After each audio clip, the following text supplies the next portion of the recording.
Recording in progress. We want to welcome everybody, give you a very warm welcome to our very short afternoon session. What we're going to do is have a brief introduction by our city clerk, who will explain how people can participate. And then the only public part of this meeting would be to invite anyone who wanted to remark about the closed session to do so. And then we'll adjourn to closed session, and then we'll see everybody at 7. So a little later. So that's the protocols, and that's what we're going to do. So with that, Clementine, would you just briefly explain how people can phone in about the closed session item, please? Yes, absolutely. There are 2 ways to join us to give your comment. You may join using the Zoom app on your computer or mobile device, and you can also call in to the Zoom meeting. To join the meeting on Zoom on your computer, smartphone, or telephone, use the link or phone number that is on the agenda at isearchmonterey.org. To call in by phone, dial toll-free 833-568-8864, and then enter meeting ID 160-772-9333 #. And if you're prompted to enter a participant ID, press #. Detailed instructions on Zoom are available at monterey.org/public-meetings. To make a public comment using the Zoom app, you can virtually raise your hand by pressing the raise hand button at the bottom of your screen. If you're dialed in by phone, you raise your hand by dialing *9 and then unmute yourself when you're called upon by dialing *6. You must do both. Public commenters will be muted until it's their turn to speak. I'll call on each public speaker in the order of their hands raised. We appreciate if you stay within the time limit established for today's meeting. A countdown timer will be shown on the screen, and if you're connected live on Zoom, that timer is accurate with no delay. The meeting is also streamed live on the city's YouTube account at youtube.com/City of Monterey with about 10 seconds delay, and on Comcast channel 25, which has up to 90 seconds delay. And we look forward to receiving your public comment. Thank you. Well done as always. So we'll call the meeting to order and let the record show that the council is all here, along with our fantastic staff members. So the meeting is called to order. And do we have anyone who wants to make any public comment about our closed session items? So just a reminder for those attendees to raise your hand if you'd like to speak.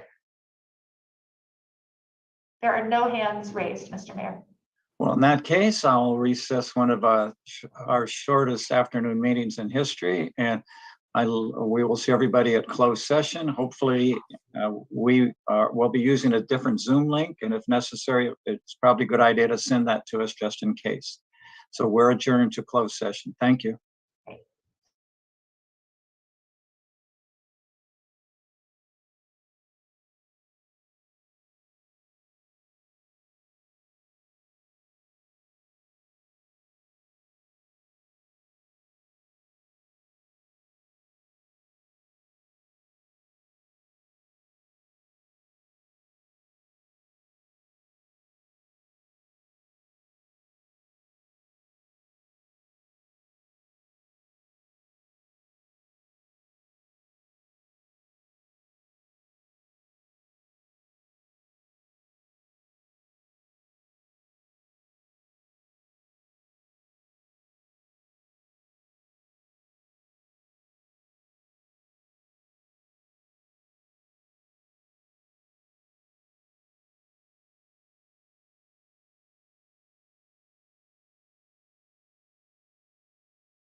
And Recording in progress.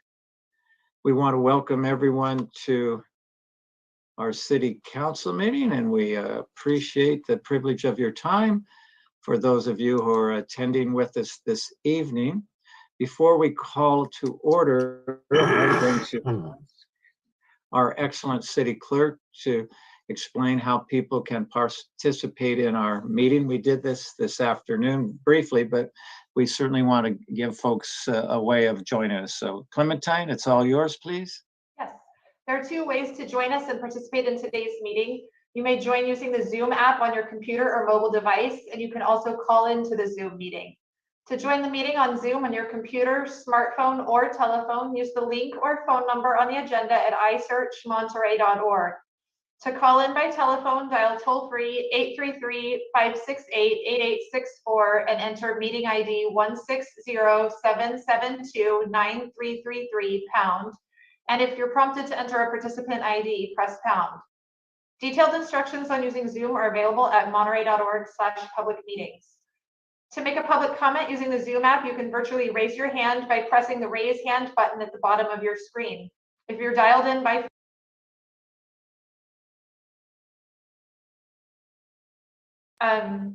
looks like I got muted. Raise your hand if you dialed in by phone. Raise your hand by dialing *9 and then unmute yourself when called upon by dialing *6. You must do both. Public commenters will be muted until it is their turn to speak. I will call on each public speaker in the order of their hands raised. Please stay within the time limit established for today's meeting, and a countdown timer will be shown on the screen. If you're connected live on Zoom, the timer is accurate with no delay. Today's meeting is also streamed live on the city's YouTube account at youtube.com/City of Monterey with approximately 10 seconds delay, and on Comcast channel 25, which has up to 90 seconds delay. As always, we look forward to receiving your public comment. All right, so thank you, so well done. And would you please introduce your carrying city council? Yes, Councilmember Albert.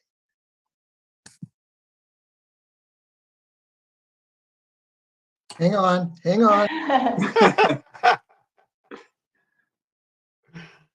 You're I've here, only but been I doing can this for see how you're long? here. Councilmember Hoffa, Here. Councilmember Smith, Here. Councilmember Williamson, Here. and Mayor Roberson. You can always blame it on the iCloud. I got lost in the iCloud. Yeah, there you go. All right, so we'll call our meeting to order and would invite everyone to please join in the Pledge of Allegiance. We'll just wait a moment until our flag on Colton Hall is in display. And come on. Here we go. Please join me. I pledge Allegiance to the flag of the United States of America and to the republic for which it stands, one nation, under God, indivisible, with liberty and justice for all. Now, thank you, everyone. Very nice way to start meetings. So public comments allows you, the public, to speak for a maximum of 3 minutes on any subject within the jurisdiction of the Monterey City Council, and that is not on the agenda.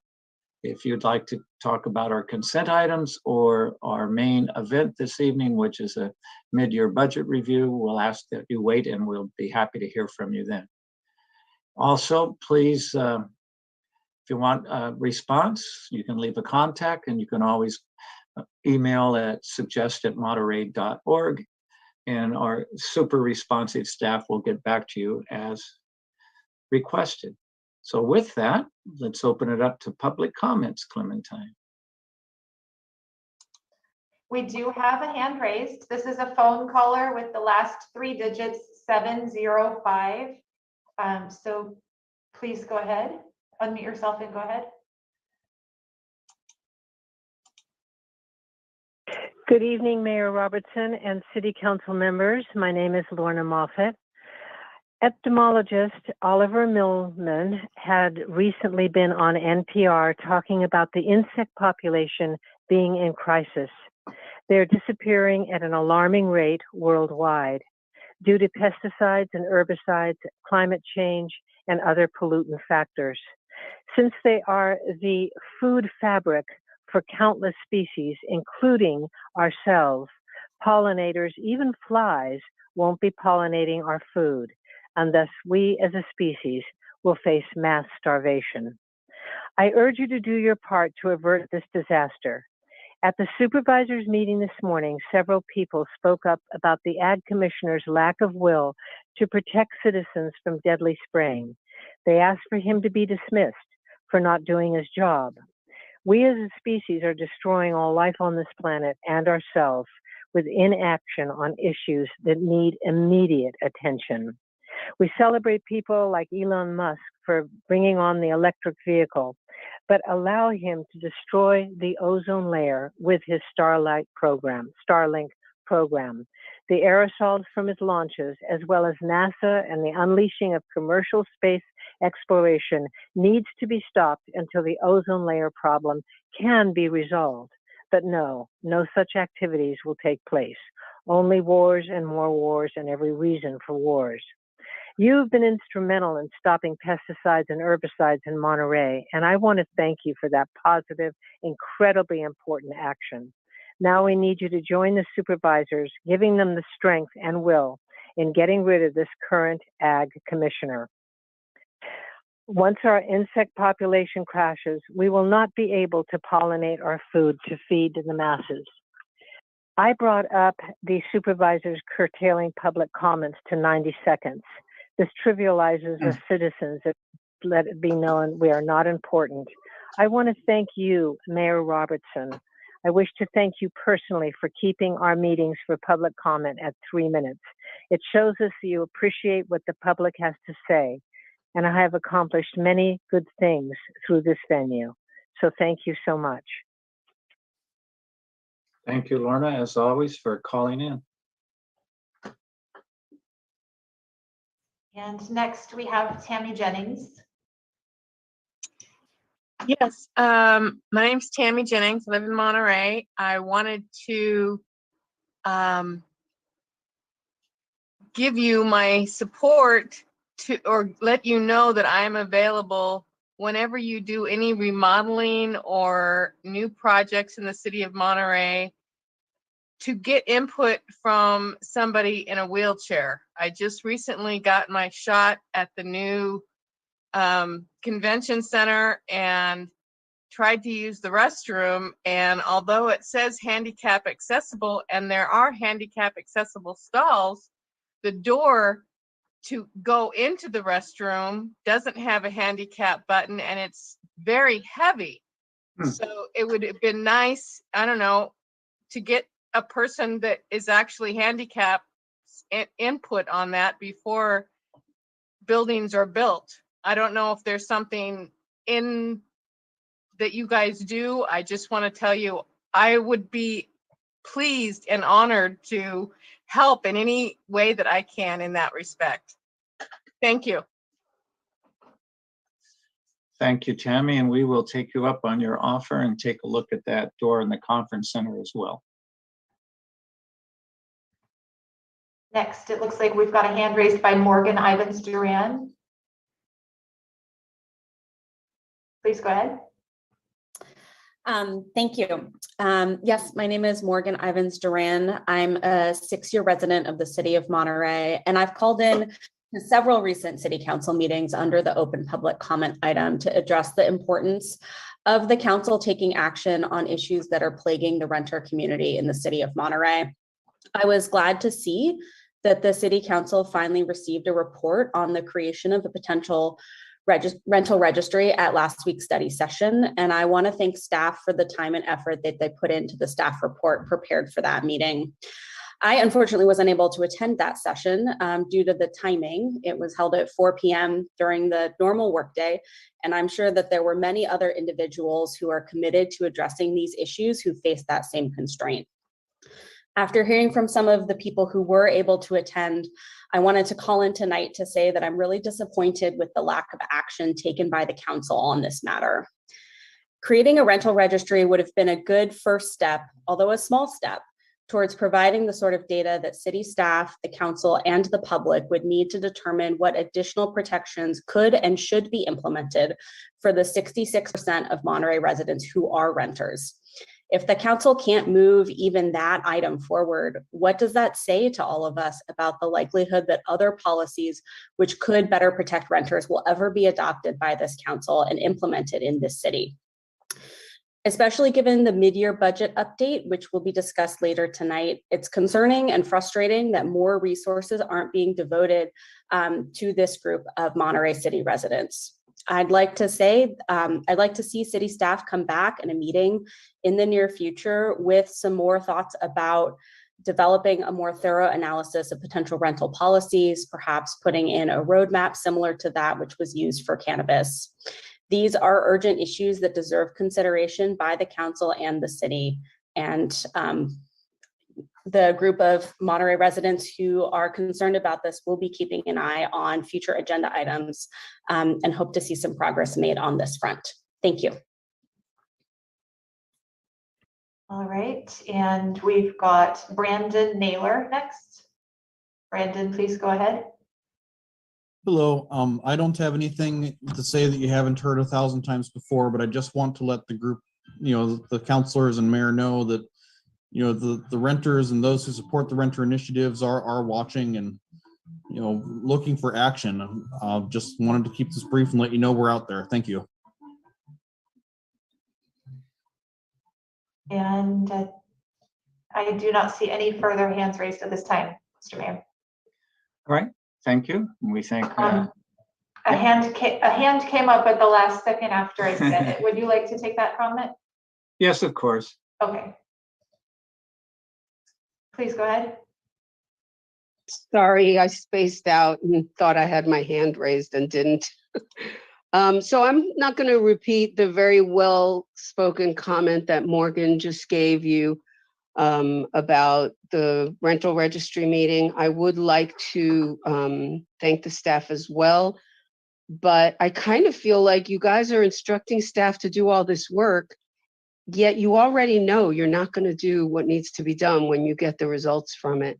So I don't understand why you're going through the motions other than just for the optics, unless you're committed to actually doing something to help these, the majority of the renters in the city, which I will remind you are voters as well. The mention that the 4 o'clock time wasn't ideal for people who work to attend was already said. But regarding that meeting, I want to reference a caller that called in that day, Scott Dick, who has called in every time that renter issues are on the agenda. And every single time he calls in, he says the same exact comments, that he is in eviction court every Monday. Well, he doesn't say why. And if he's in eviction court on Monday, is he there just for entertainment? Is that like some sort of entertainment for him? Because if he's in eviction court, that means he's there for evictions. So, I want to, point that out because he and the same players continue coming out and speaking against any renter policy or any renter conversations, because like most of you, they are all property owners, rental property owners, and stand to block everything that could possibly get in the way of them making money. I also want to point out a conversation that I had with a photographer from the Weekly this week, who had informed me that he had gone to a particular apartment building that was being finished. It wasn't even fully built yet in the city of Monterey, to inquire about the units that were being built. And he was told that he had to fill out $150 non-refundable application fee before they would even talk to him. This is not uncommon, although that is the highest I've heard. And this is problematic because every adult that's going to be living in a unit is required to pay these application fees. I have not heard of any that are less than $50 now. This is unrealistic for people to be expected not to get that if they do not qualify for the unit. Thank you. All right, and there are no further speakers, Mr. Mayor.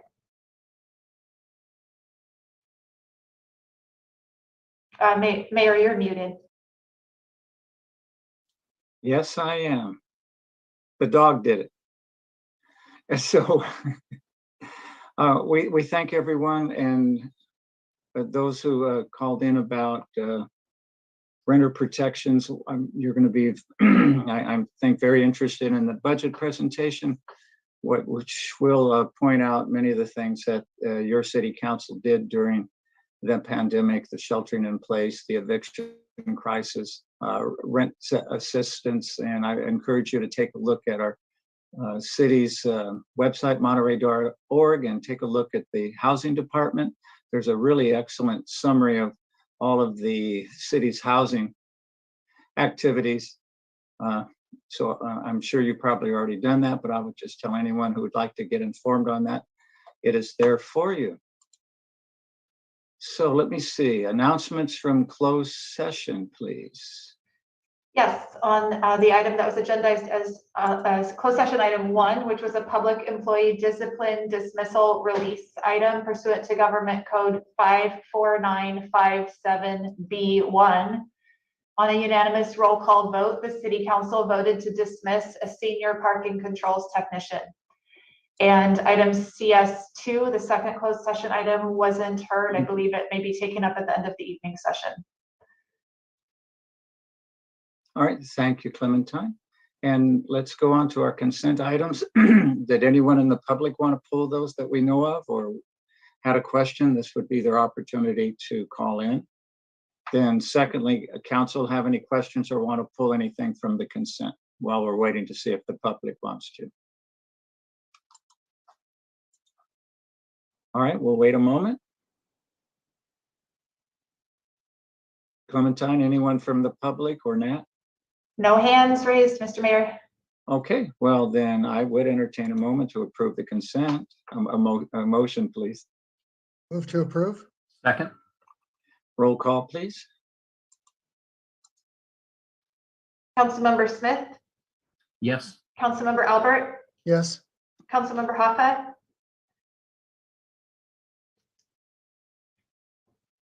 Councilmember Hoffa. Did we lose him? Yeah, I don't see him. I don't either. I'll swing around back, but Councilmember Williamson Yes. and Mayor Roberson. Yes, I'm here. We lost another one in the iCloud. Yeah, so that would be the others of you said yes. Thank you. Okay, good.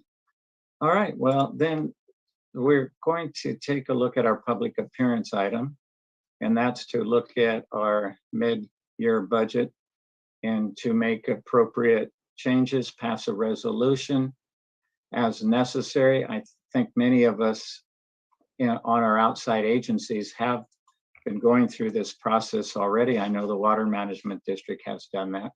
And taking a look at the midterm budget, and I think it was in the introduction, I don't want to steal anybody's thunder, but the introduction about us being through a roller coaster certainly does describe the last year, to say the least. And so I think as we go through this, it's going to be very educational for everyone. You know, as I was thinking about this as part of my introduction, I went back and took a look at the argument in favor of Measure G, and that's when the taxpayers and our residents approved a 0.5-cent increase in sales tax. And so it was certainly very appreciative of that, and likewise the measure to increase the TOT from 10 to 12% passed by a huge margin. And at the time, the ballot argument, which was basically a summary of the city's viewpoint, was talking about a small tax increase of 50 cents on $100 because the city was facing deficits in the next 3 years of 2.8 million, 3.8 million, and 5.8 8 million. Then, of course, along came the pandemic with over a $30 million hit to our revenues. Balancing a budget last year after some serious cuts and realignment, on which I'm sure our essential finance director, Rafaela King, will be sharing. And so we were able to balance the budget basically with cuts as well as federal money, which was one-time money.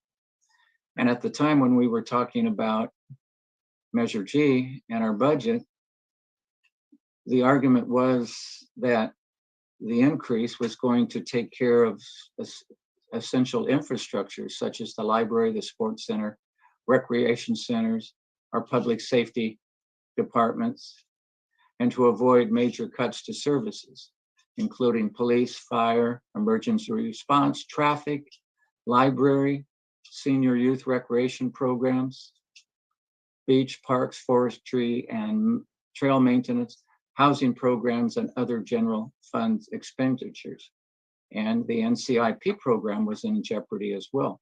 Well, when that measure was passed, we had no idea that a pandemic was going to hit. And thank goodness we did have a little bit of a cushion to help pay for just basic services. So as this budget looks at bringing things back, many of which our residents count on, such as childcare after school at our rec centers, we're going to be cautious but hopeful. So with that, I'm going to turn it over to our esteemed city manager, Hans Uslar, who will make introductions of his own before we turn it over to our excellent finance director. Yes, good evening, Mayor. Good evening, Council. This is a joint presentation between Rafaela King, our finance director, and myself, and I'm asking Rafaela if she could start the presentation. I will try to set up the general outline for the presentation of our mid-year finances, and then Rafaela will dive in a little bit deeper into the numbers.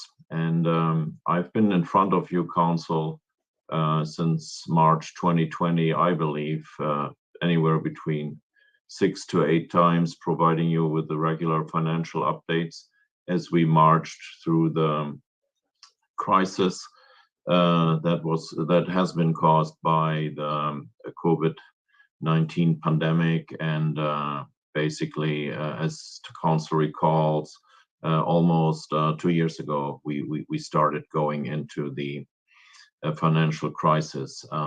If I could get the next slide, please. The mayor has not seen my slides, but he used a few words that were helpful. Yes. Sorry, we don't see slides. Yeah, me neither. So we'll do it again. There you go.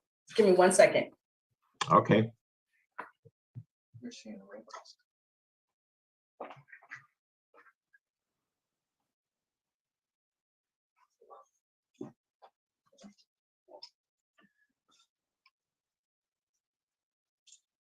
Okay, if I could get the next slide, please.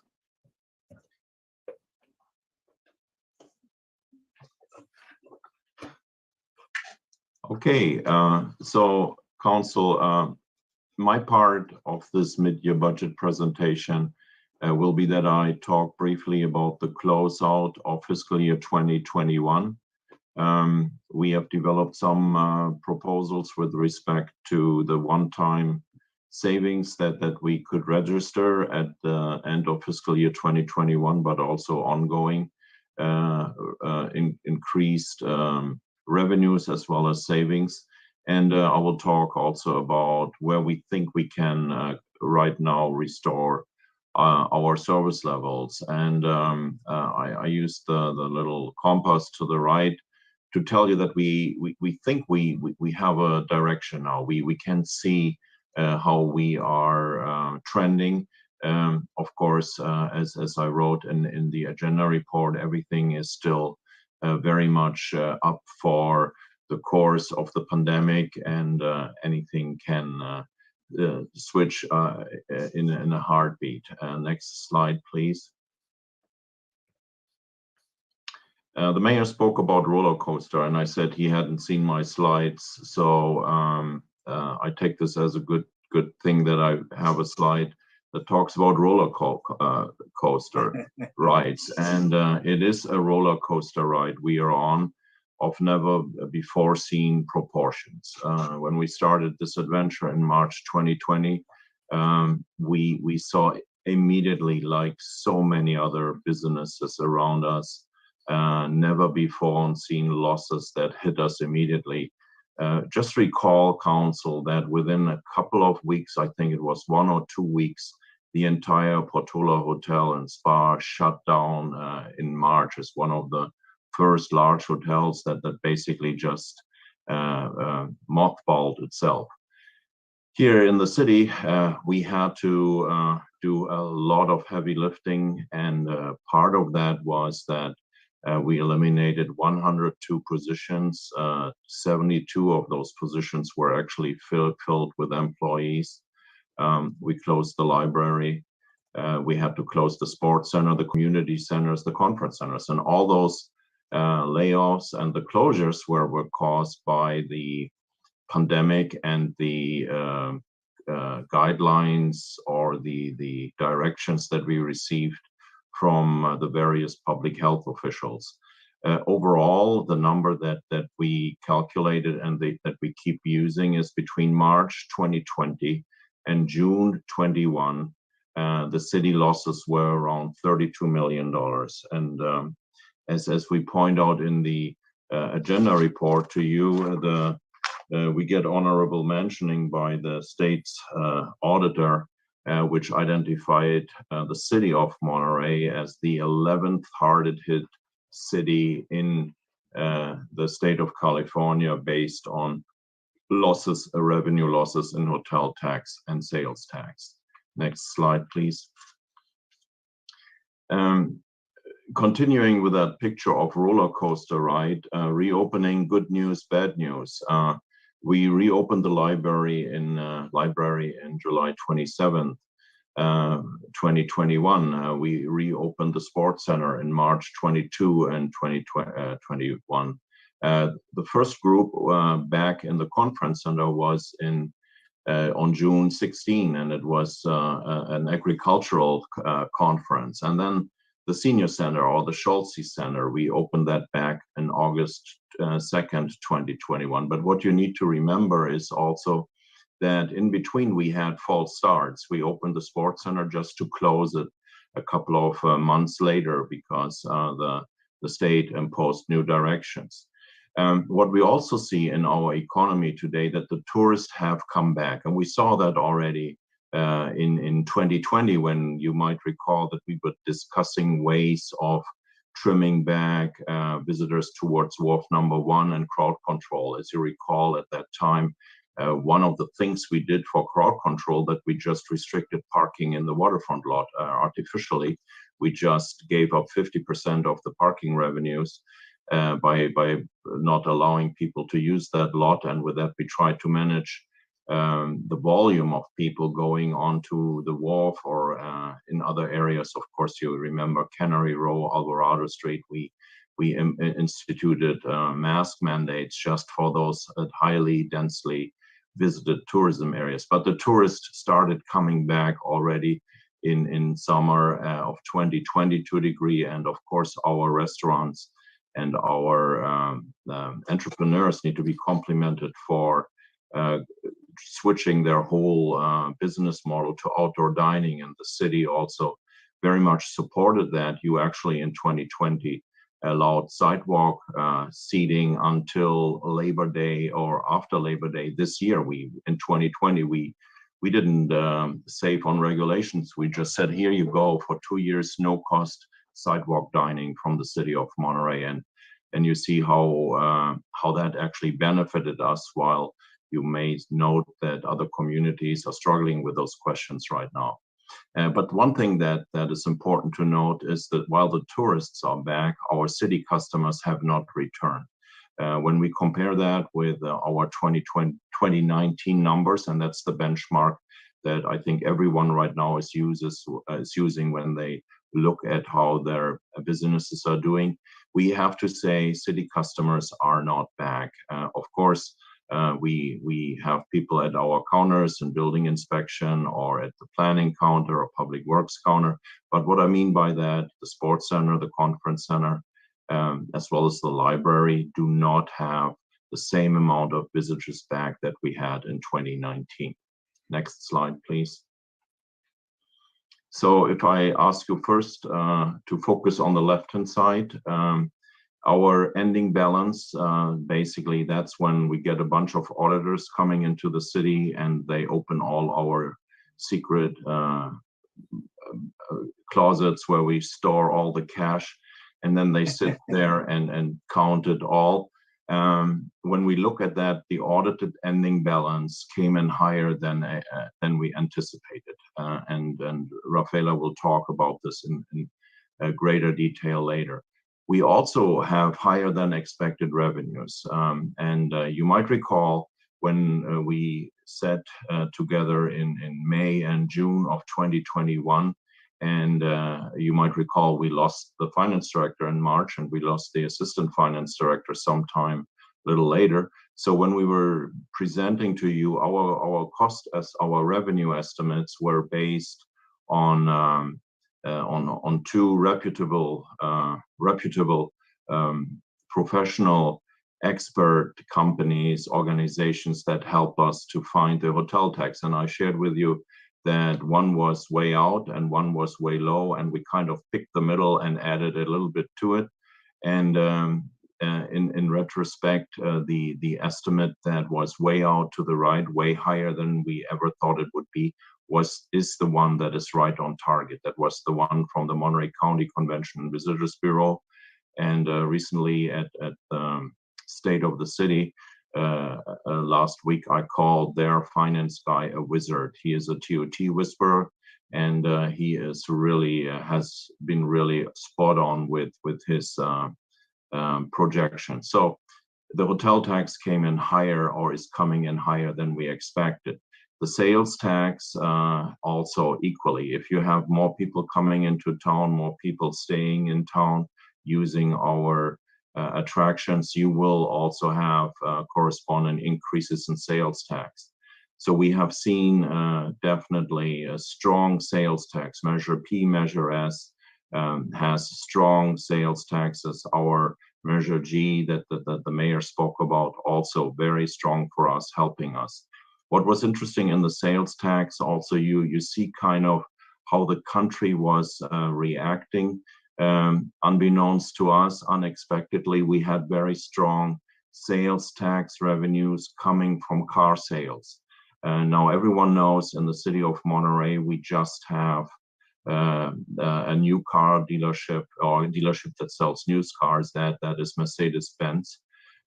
But wherever you buy a car, if you buy a car in Santa Cruz or in Gilroy, drive a little, save a lot, or if you go to Salinas, the sales tax is collected where at the place of residence. And what people did actually, and that you could see in our sales tax, that there were a huge increase of used car sales, and that really was a spike. And it was typical for the whole state. We hadn't expected that, but that also contributed to a stronger increase in sales tax. And I can share with you also that Mercedes also contributed strongly to sales tax as well. What we also see in the sales tax is that people have neglected or have returned more to the brick and mortar stores. We definitely see at the Del Monte Shopping Center again that our normal or the usual suspects again are dominating the sales tax. And so that is a good thing as well, that the online purchases are of course still going on, but you see people more going out now and buying their things in the stores. And of course the Del Monte Shopping Center is one of the regional areas where a lot of folks go, and Monterey is benefiting from that as well. So the sales tax came roaring back. And I looked up what roaring back really means, and it means a dramatic return. We see a dramatic return in the sales tax as well. Last but not least, what also helps us to look good at this particular point in time is that we are continuing to underspend in our operational accounts. And what I mean by that is that we still carry vacancies in a variety of positions, where we basically have positions not backfilled, or even though they are funded, or we have positions that have been vacated. We have also lost a considerable amount of professionals over the past months that went to other municipalities just because those municipalities or agencies are able to pay different salaries or offer a different set of benefits. And so we really lost also employees in areas where we didn't think we would lose them. And so overall, we are underspending in personnel, but we are also underspending in some of the larger areas, like in utilities right now. We have a good stretch where we are really have been able to save in our water bills. Our monthly water bill in summer is anywhere between $140,000 to $150,000 per month for all our city accounts, but we have been pretty conscientious about this as well. And of course, compliments go out to Parks and Recreation, who really have dialed back also some of the irrigated areas that consume most of it. So when we look at all the mid-year budget adjustments, we feel we can propose to you at this time to use those one-time savings, those one-time benefits that we have accomplished in different ways. And tonight we are proposing to you several steps. I will ask you, Council, to enjoy this moment today as well, because it's definitely something that happens at least once in my lifetime here in the city, that we really can make proposals of that kind today. And it's just, as I stated to you, a combination of lucky circumstances that allow us to do all that. Again, higher hotel tax revenues than we expected, higher sales tax combined with an underspending in operational accounts. And I forgot to mention, I need to say that as well, we are underspending also in operational accounts because people have not yet returned to the sports center. We underspend in operational accounts because people have not returned to the library as much as we had hoped for. And the conference center is still operating at 50% of previous staffing levels, just because conferences are still a little shaky business for us, even in March 2022. So what we are proposing is backfill the Fund for Economic Uncertainty. We took over $2 million out during the past 2 years. We are proposing backfill it with $2.51 million. That would bring the general fund balance to 18%. We had a policy, or we have a policy, that the recommended level should be at 16.6% of the general fund balance. This definitely goes above and beyond that by 1.6%. I want to share with you why I think this is important, why I think we need to consider even to strengthen even furthermore the Fund for Economic Uncertainty. When we were looking at COVID-19 and the revenue losses, it became clear to me that our city was really underfunded in that savings account. And if you recall, just in February 2020, we, for the first time, reached the recommended level of 16.6%. So this was a moment of personal pride for me that we reached that point, and we were there for the first time in the city history. But when COVID hit and we saw the losses, we all realized that that amount of money didn't kept us alive and over water, and we had to do a lot of many harsher things than we really needed to do. So we have to continue look at that fund and be prepared to refill it, and our proposal is $2.5 million.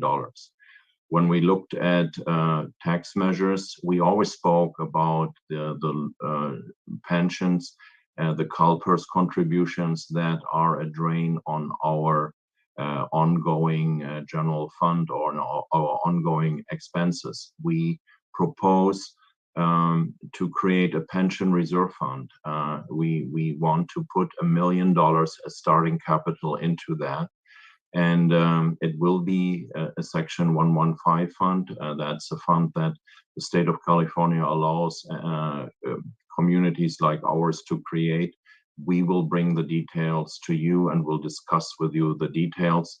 I think this is a very appropriate way of putting those savings there. We heard when we discussed the tax measures many times from constituents, get your house in order, make sure that what you get through the additional tax revenues, that some of that also will go to the pension reserve fund. Our sports center is all in all almost 30 years old. We have a multitude of maintenance issues in that sports center. We are proposing to put $750,000 there, and we want to create it, not create it. We are proposing to put $750,000 into the conference center reserve fund. That's a fund that I feel very obligated we have to create as well, since we are operating out of a conference center that is being paid by the hotels and motels who have agreed to charge themselves a surcharge in order to make those bond payments, and those surcharges, of course, are carried by the visitors. Having said all that, we need to create a reserve in the conference center that will allow us in 10 years, 12 years or so, future councils to look at a package of 10, 12, or $15 million and invest that back into the conference center.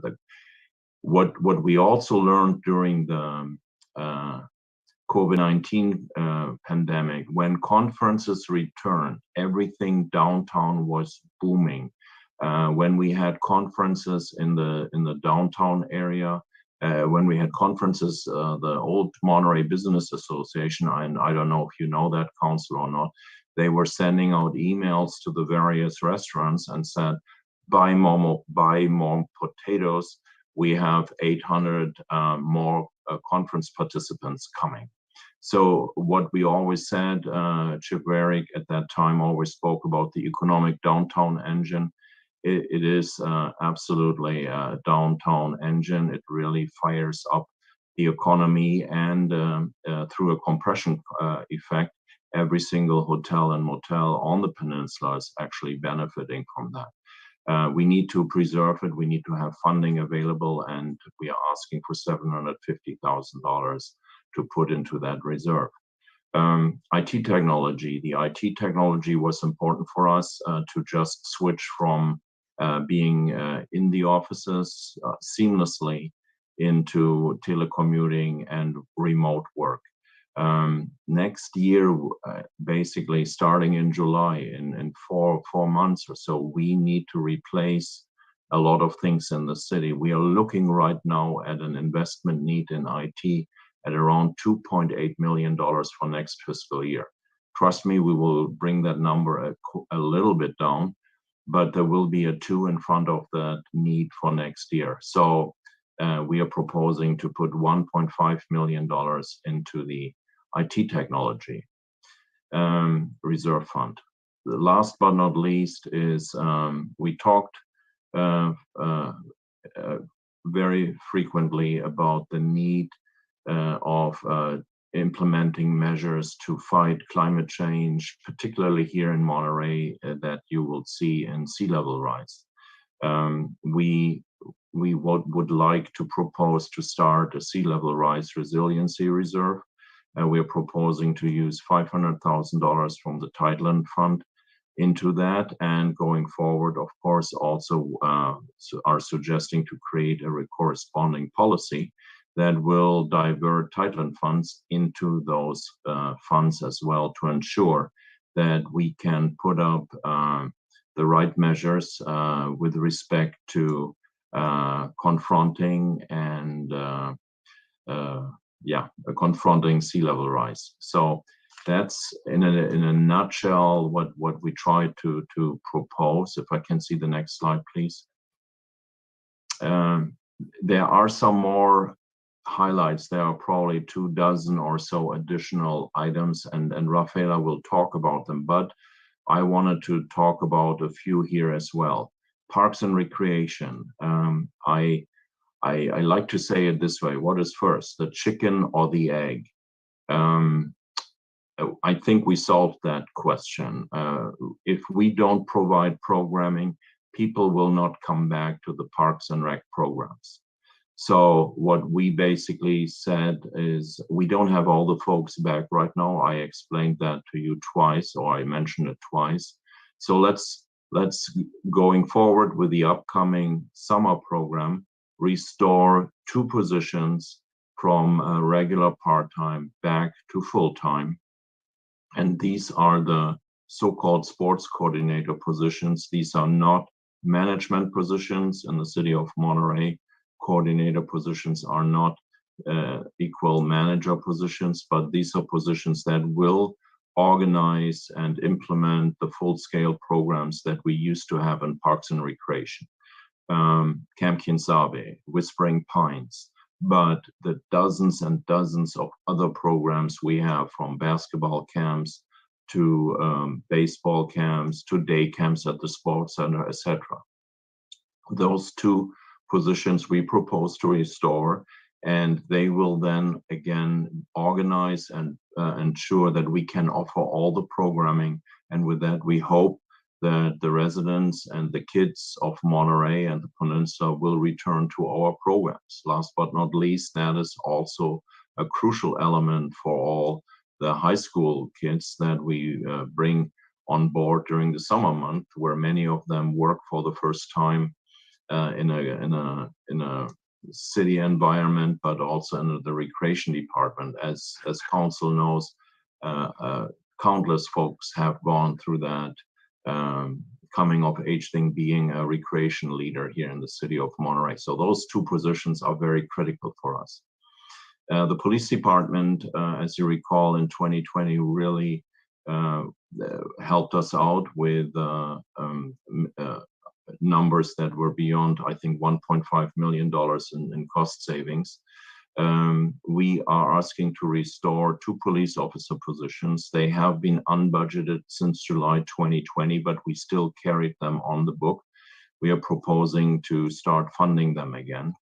In the city manager's office, I mention it so that you know, and I think you know that already, but there are costs that we incurred for district-based elections. And then there are some costs that we also will have with respect to some of the cannabis work we are doing right now. We are asking to allocate $114,000 for paying the bills to our district-based election consultants, but also to help us continuing down the road with cannabis consultants. I wanted to share with you that part of Rafaela's projection will be that the NCIP also will receive another $534,000 in TOT that we estimate. So that brings it up to 3.9. And I'm pretty sure in June, I can tell you that that number will have a 4 in front of it. But again, our estimates are based on solid calculations and not so much wishful thinking, but again, our conservative estimate right now is $3.9 million. Next slide, please. And that is now all what I had to tell you. With that, I ask Rafaela to start her presentation. This is Rafaela's very first, very large presentation. And so I told her that she shouldn't be afraid of all of you. And with that, Rafaela, please take it away. Thank you, Hans. First, I wanted to start with thanking the mayor and city manager. You guys have said a lot of things that I will be saying. And so I'm just going to be repeating some things that you have heard. Just know that if you're hearing it for the third time, it is important. So just want to go ahead and get started. Just kind of take you back to a memory lane through a historical review. So we'll go back to in our June 2019 adopted 2-year budget. We actually projected that there was going to be an operating deficit in the fiscal year 20.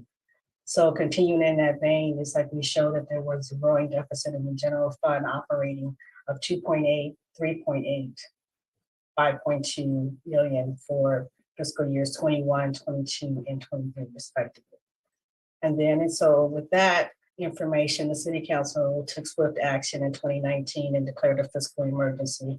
And then we got on the ballot the half-cent tax measure that the mayor was speaking of earlier, Measure G, and that went into effect the next year in November 2020. We went on and the voters came back and approved Measure Y, which is the 2% increase for the TOT, the transient occupancy tax. With that said, both measures started generating revenue in FY21. So currently from the fiscal year 2021, the general fund operating deficit was projected to be 2.8 million. And so from that, the unassigned fund balance, which was the amount by the end of the year that would be available for spending, we expected it to be 2.3 million. So as I was saying earlier, how the revenues have come in 21 started coming in, we basically looked a little better. We came back on top more than what we expected. So our general fund unassigned balance, the audited number came back for FY21, 2021 at 6.5 million. So that is that one-time money that we're talking about that we want to allocate to the different reserve funds.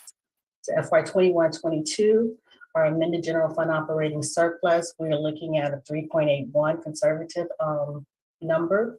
The staff were proposing, like we said, to build up the city's reserve funds. The projected unassigned fund balance at the end of fiscal year 22, we're looking at 5.9 million, and that would be even after we actually put the money into the reserve funds. So currently, we're also keeping in mind that we are entering negotiations with all 7 of the labor unions, so we want to keep that in mind as we move forward. So any decisions that we make to make sure that they are sustainable with the results.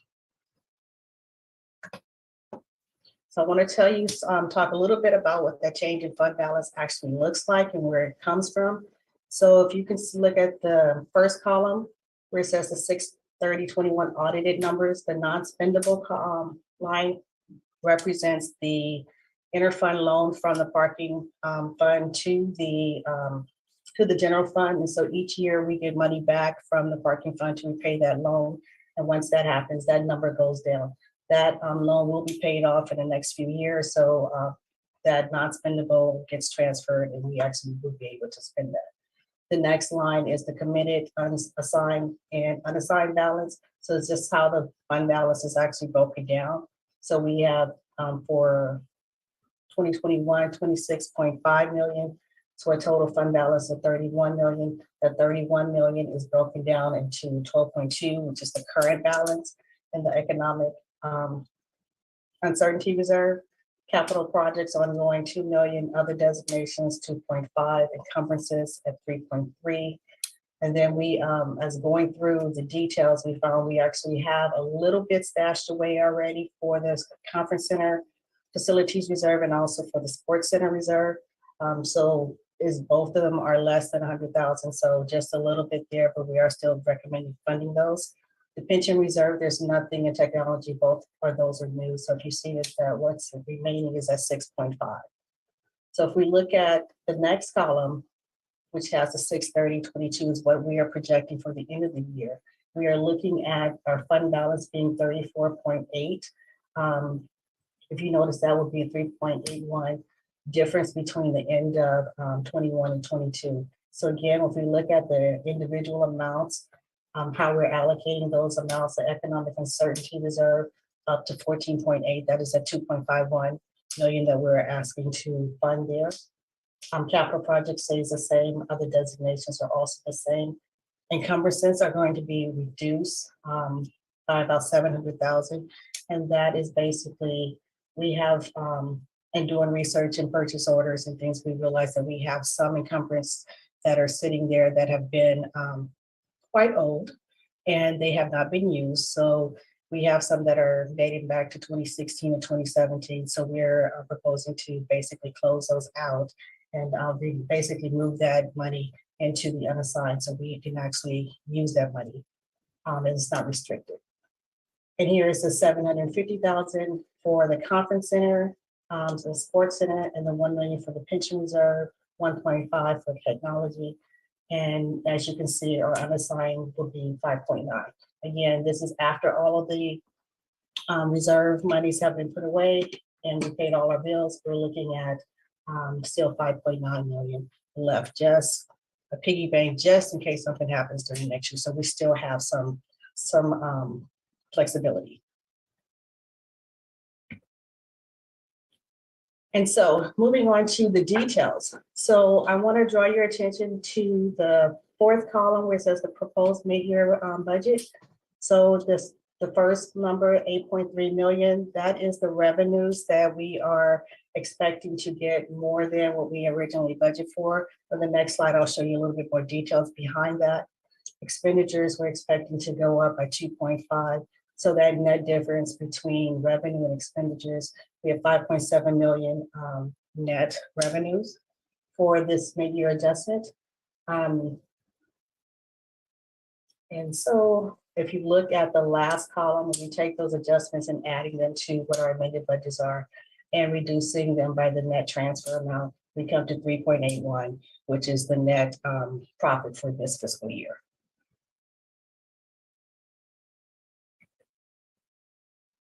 Okay, so here's a slide that shows where our general fund revenues are coming from.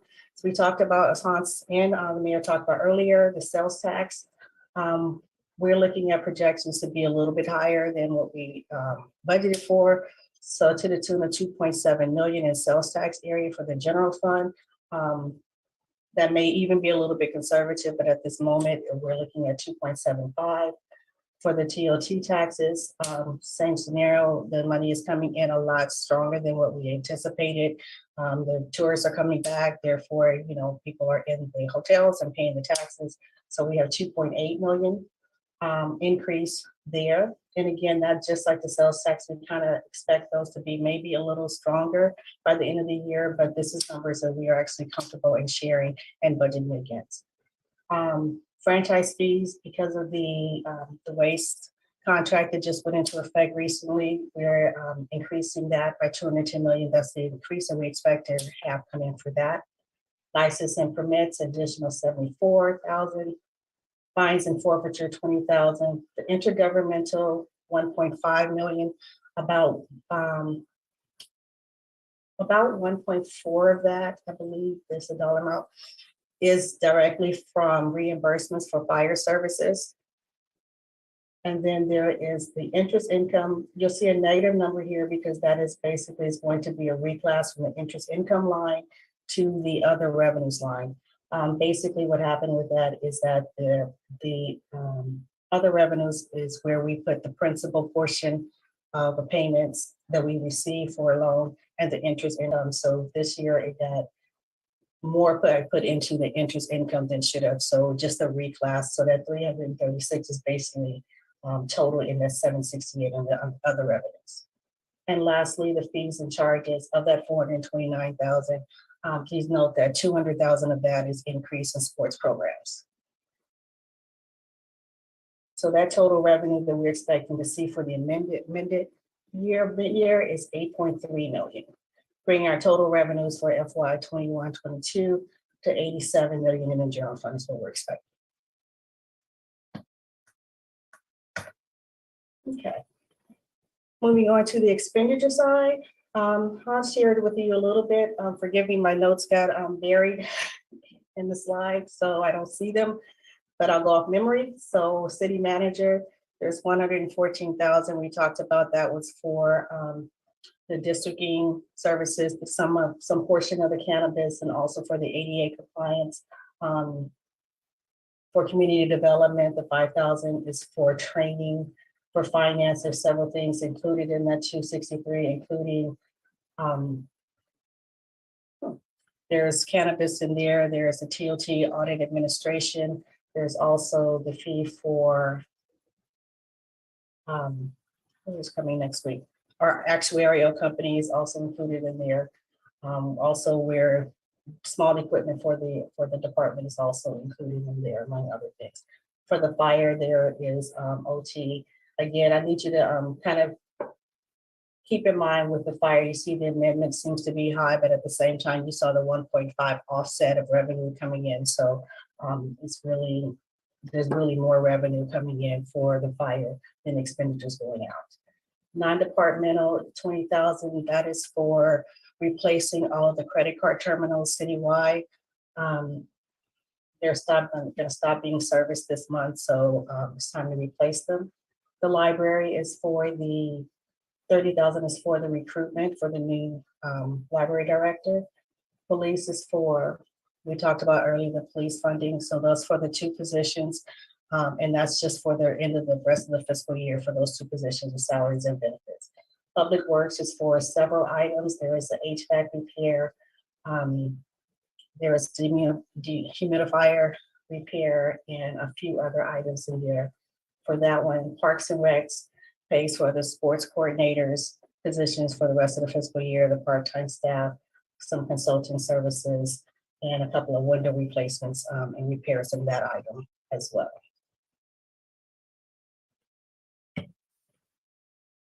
And so talking about the reserve accounts, so these are the dates that we're looking at funding the actual reserve. So as of March 1st, as soon as the council approves, if council approves the proposed reserve account funding, we're looking at the close of this meeting actually for the economic uncertainty to put in the 2.5 million for that account for the pension reserve, 1 million set aside for that, and the technology infrastructure 1.5. With those, we are looking at to fund right away.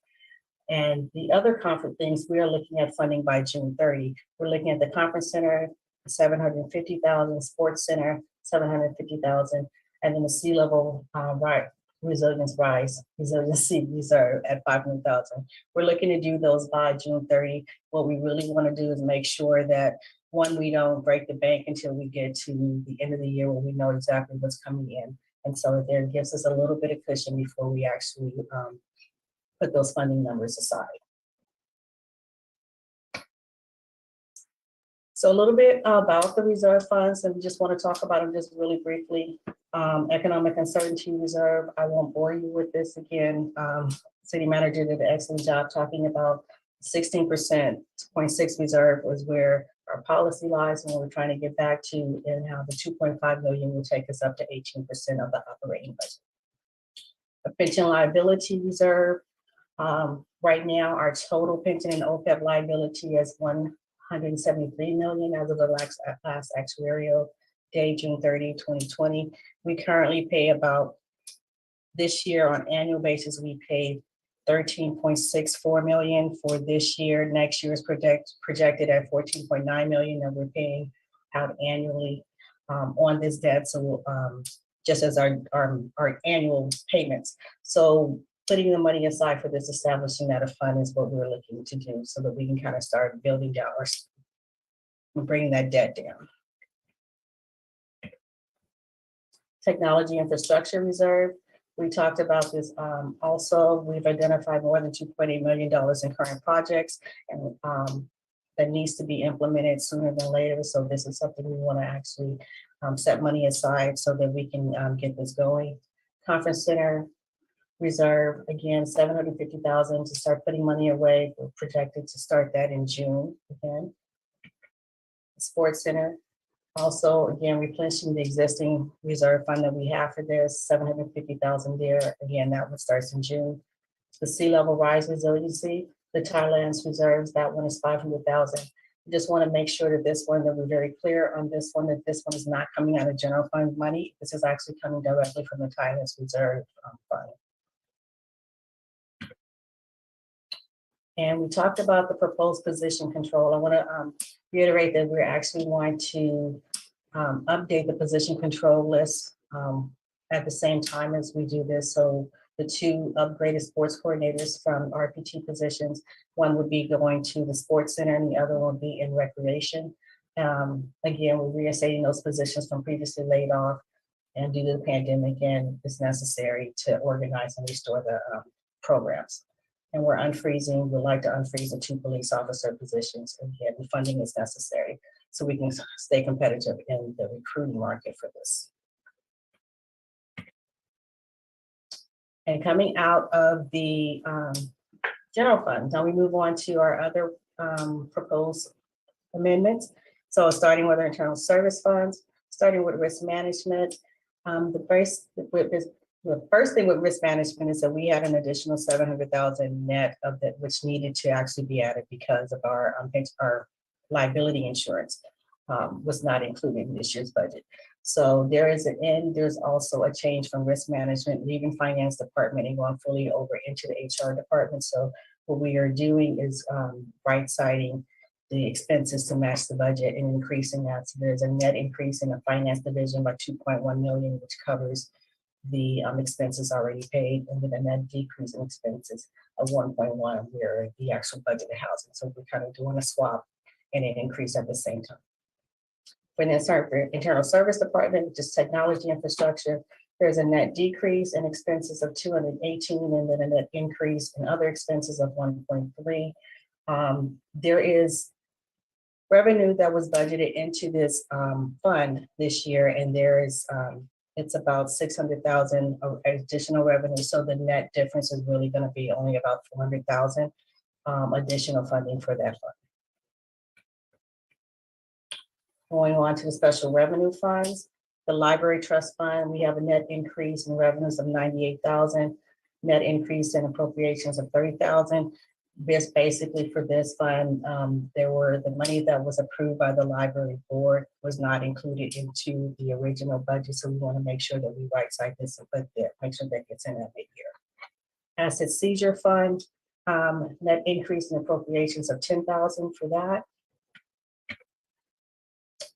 So the neighborhood community improvement fund, we talked about this earlier, how the TO2 tax increase also affects this fund. So they are expected to get another additional 534,000 in this fund.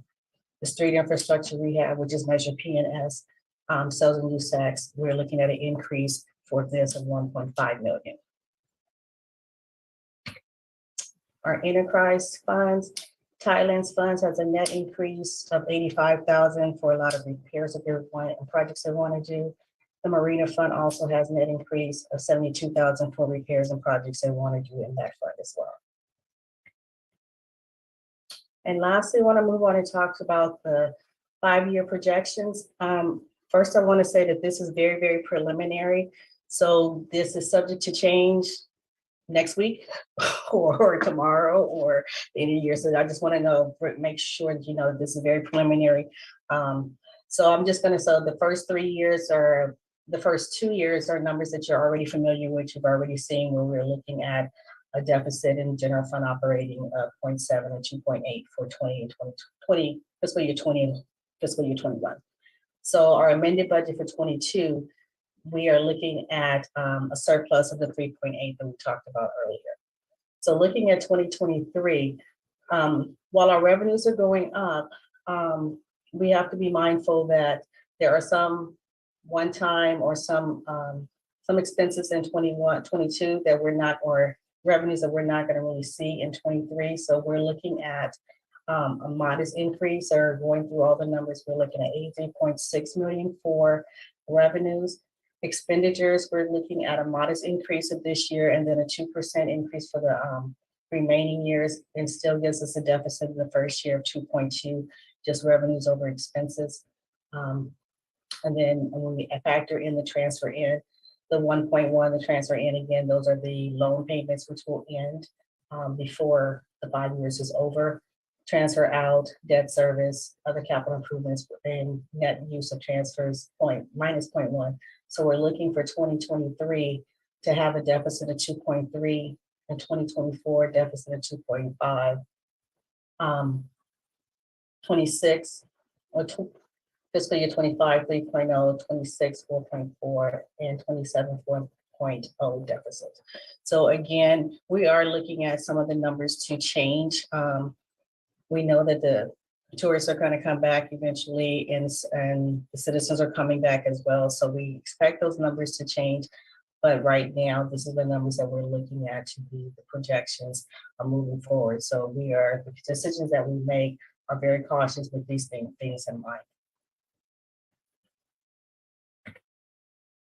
And lastly, I want to talk about a few minor changes to our Exhibit A in our agenda package that came afterwards. So the first one is allocation of the sports coordinators to divisions. Currently, they both are in the recreation sports center, and we want to split them because one will be assigned to the sports center and the other one will be assigned to the recreation. So we want to modify the Exhibit A to show those numbers split in half. The second part is change the account number in the fire department.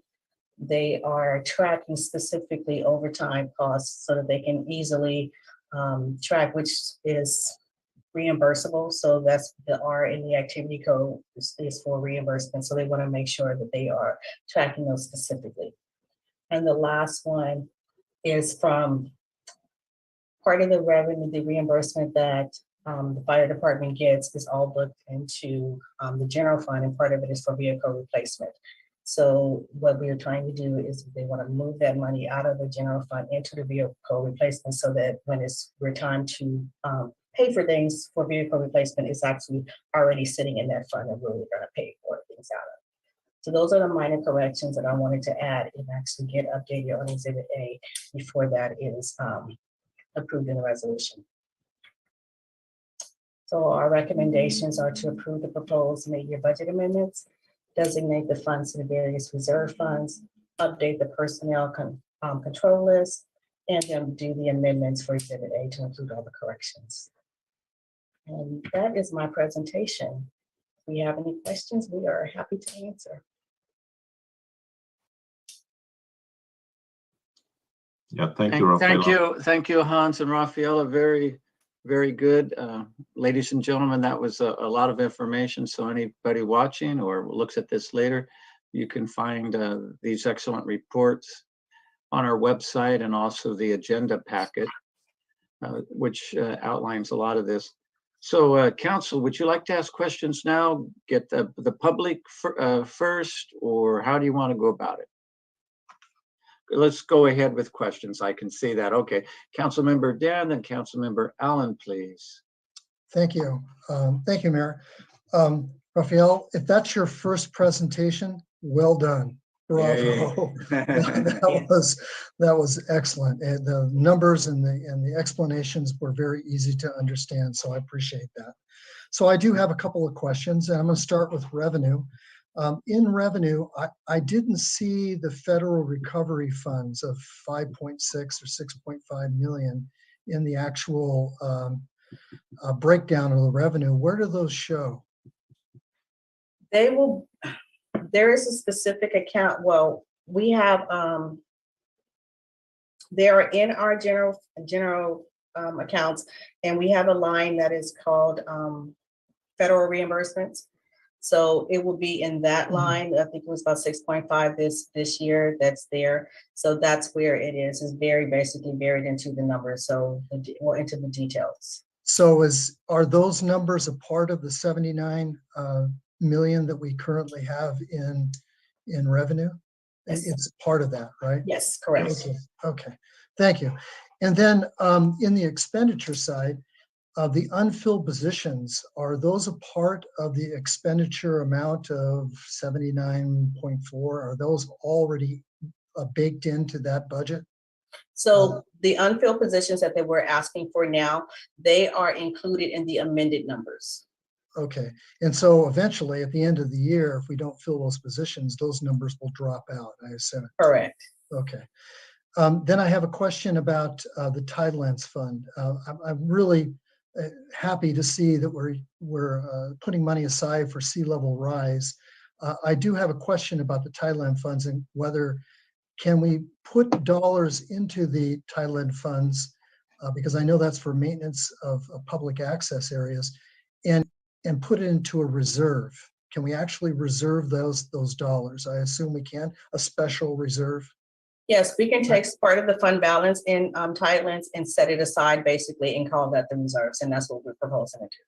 Great. Then I just have a couple more questions. Okay. One is the Sports Center and MCC funds, reserve funds. Thank you very much, staff, for acknowledging that those two buildings need to be maintained. I really, really appreciate that. And there's really not a question as much as a comment that there's going to have to be a policy put in place on how those funds are going to be spent and which direction they're going to be spent.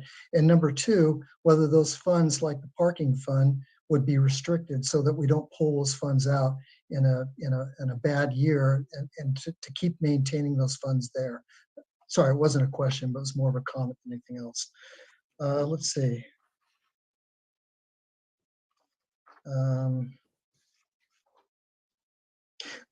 The last question. You mentioned about the 22-23 revenues, and you're projecting less revenues, but you didn't mention what less revenues are we projecting. Where are those $3-4 million? Where do they come from, or lack of coming from? Okay, give me 1 second because my notes disappeared. Because that's a big drop from 87 to 83 and then back up to 87 again. Right, okay. So what I did was for our revenues projection, basically we took every line item of revenues in the general fund. And for the next year, because we're starting on the budget process, what we did was we've asked all the departments to project your revenues for 2023. And we also looked at the numbers that we have from our HDL, from MCCVB, and we did our calculation, also trend analysis. So we put all those numbers and the increases for 2023, added them up, and they came up to be 81.6. We added an additional 2 million on there because normally we don't budget for reimbursements for like state tax for reimbursement grants and those, not really grants, but yeah, some of them are grants and things. We don't really budget for those, but we added that number in, or $2 million in, to take care of that because our expenses are still there. So to kind of even that out, the number came to 83.6 the first year, and then we did a projection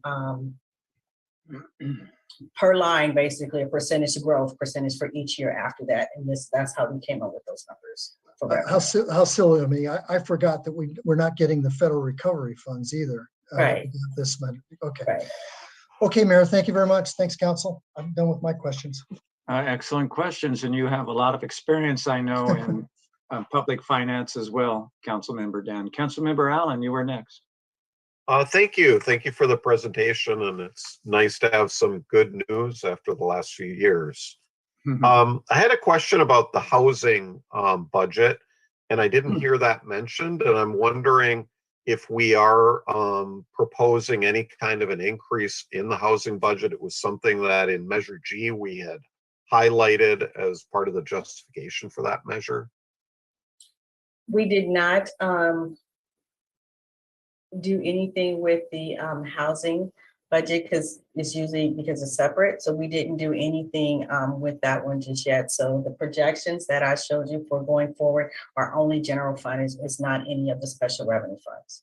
Okay, is that something that we could use general fund measures to augment if council wished to do so, or is that something that has to be paid for with separate funds? If council wishes to put money aside into housing, you can. Okay, thank you. And then I'm wondering about the differential between the 18% in the economic uncertainty fund and the 16.6, which is our current policy. Do you know approximately what is the delta there between those two? I do. So the 16.6 would be 1.3 million, 1.365. So 1.3 million, and then the current is 2.1. So that difference is 1.1 million additional.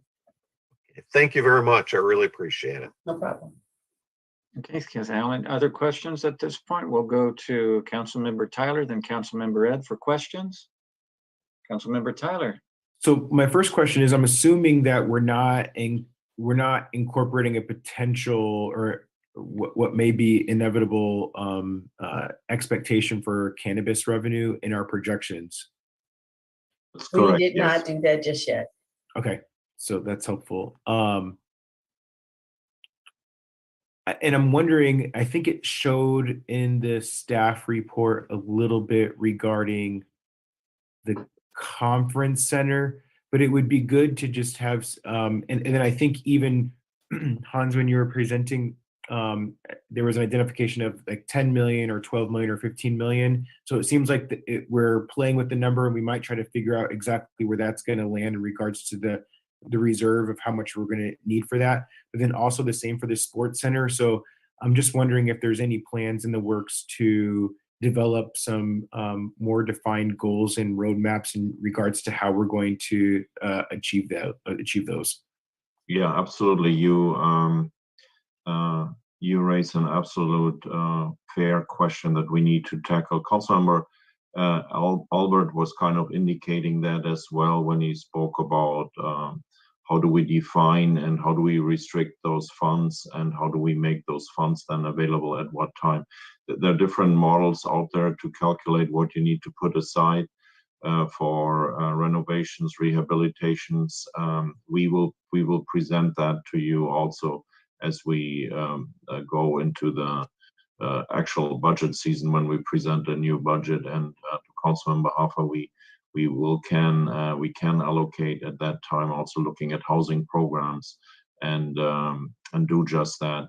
Housing right now is funded out of CDBG contributions plus income we are getting from various sources that we have created through our many decades long housing programs. So the CDBG is on the top of my head something like below $300,000. We are augmenting that with another $1 million or so annually coming from various housing programs that generate money, or loans are being back paid. But having said all that, Councilmember Hoffa, that's another element we will take a look at as well, because I noticed that as well, and that will be part of the upcoming budget. And the policy, how do we spend money in the sports center and the conference center, is a must. We have to still create, and again, Councilmember Albert pointed to use the word restricted, that he knows from the school district,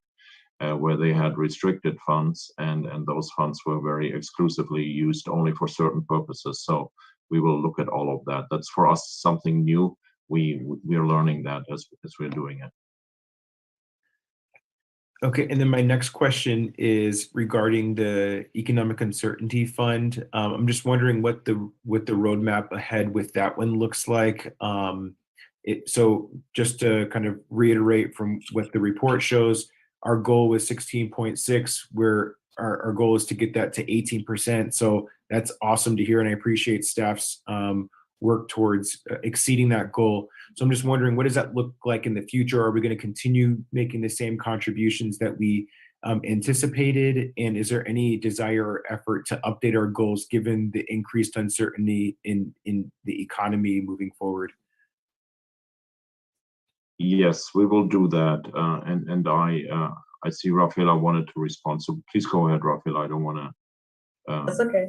I was just going to say that currently we do have some targets that we have put together for a lot of the reserve funds. Like, for example, the sports center, we wanted to do 10 million over an 8-year period, 1.2 in the sports center over a 2-year period, and so forth. So some of the things that we have to look at our bottom line by the end of the year to see what we can actually afford to do, or really kind of make a decision up front. It's like, well, come rain or shine, we're going to put X amount into these funds every year. So it's a decision I think that we all need to actually give the city manager and really kind of talk about what makes sense.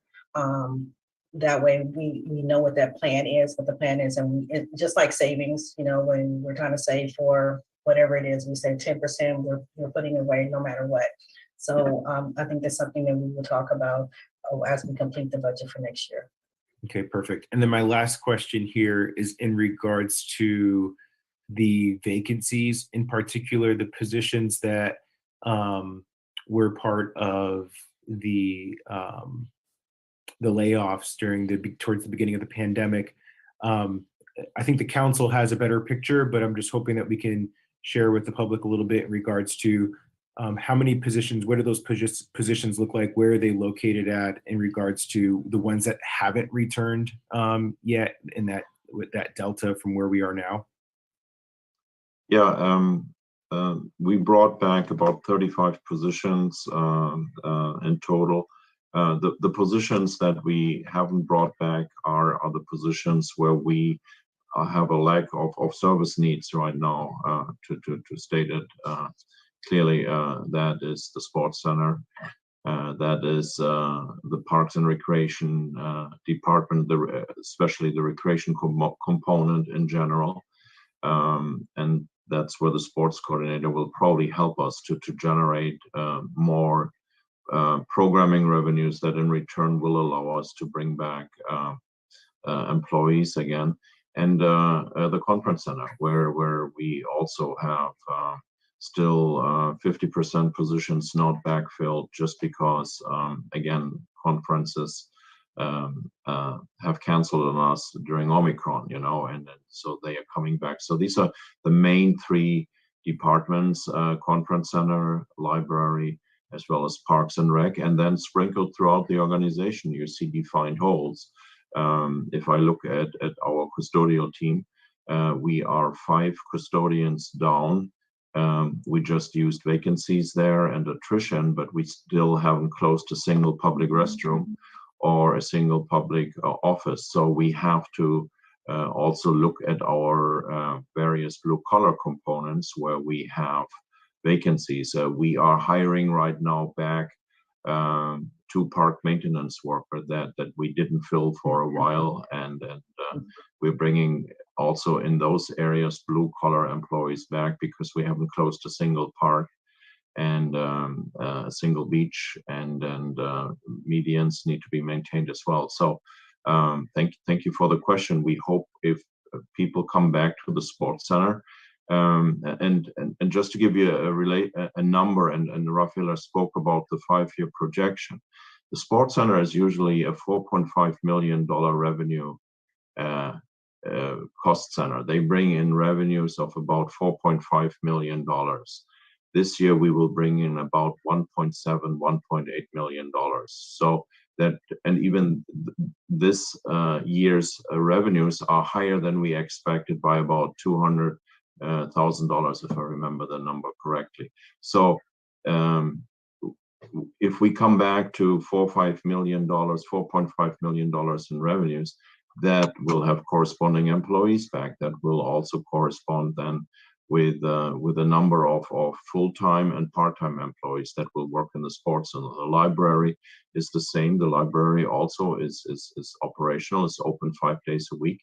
But we really see still a very strong desire to have sidewalk service instead of going inside into the building. So it takes some time also to bring those staffers back. And I know that our library director is already wordsmithing her decision packages for additional staff. So it's a process, and we keep on hoping that our customers will also eventually return to all those centers and facilities. So thank you very much. Councilmember Ed, questions, please. Yes, thank you, Raphael. Great job. On the 5-year projection slide, I did not see, well, let me just ask this. Do you know what the TOT was in fiscal 2018, 2019? I know what you've reported in the TOT anticipating for 21, 22, but just trying to compare it to a base year that we know was under conditions pre-COVID, the 2018, 2019 TOT dollars. Yes, give me 1 second.